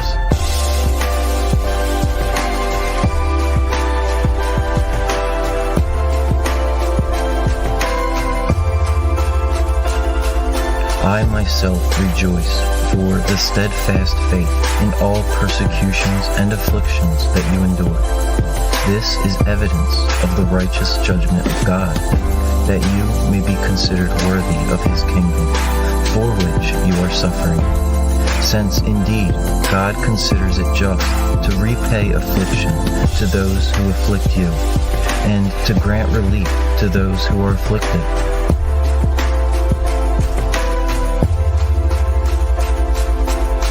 When our Lord is revealed from heaven with his mighty angels in flaming fire, he will bring vengeance upon those who do not hearken to the gospel of Christ. They will suffer the punishment of eternal destruction, away from the presence of the Lord. Now, concerning the coming of our Lord, and our being gathered together to him, do not be easily shaken in mind, either by a spirit or a spoken word, to the effect that the day has come. Let no one deceive you, for that day will not come unless the great falling away comes first, and the man of lawlessness is revealed. This is the son of destruction, who opposes and exalts himself against every so-called God or object of worship. He will sit in the temple of God and proclaim himself to be God. We must always remember these things. The mystery of lawlessness is already at work, and the one who now restrains it will only do so until he is out of the way. Then the lawless one will be revealed, whom the Lord Jesus will destroy by the breath of his mouth, and bring to nothing by the appearance of his coming.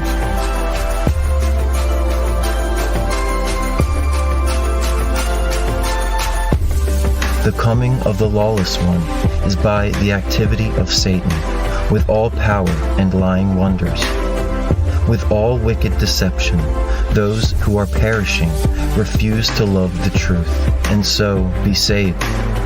Therefore, God sends them a strong delusion, so they believe what is false, and all those who did not believe the truth, but had pleasure in unrighteousness, will be condemned.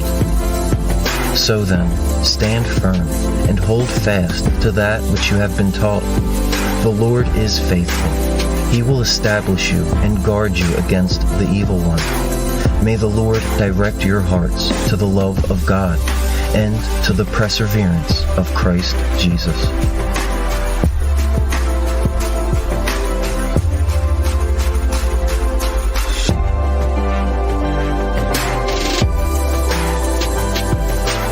This is the way.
CanaryCryRadio.com/support.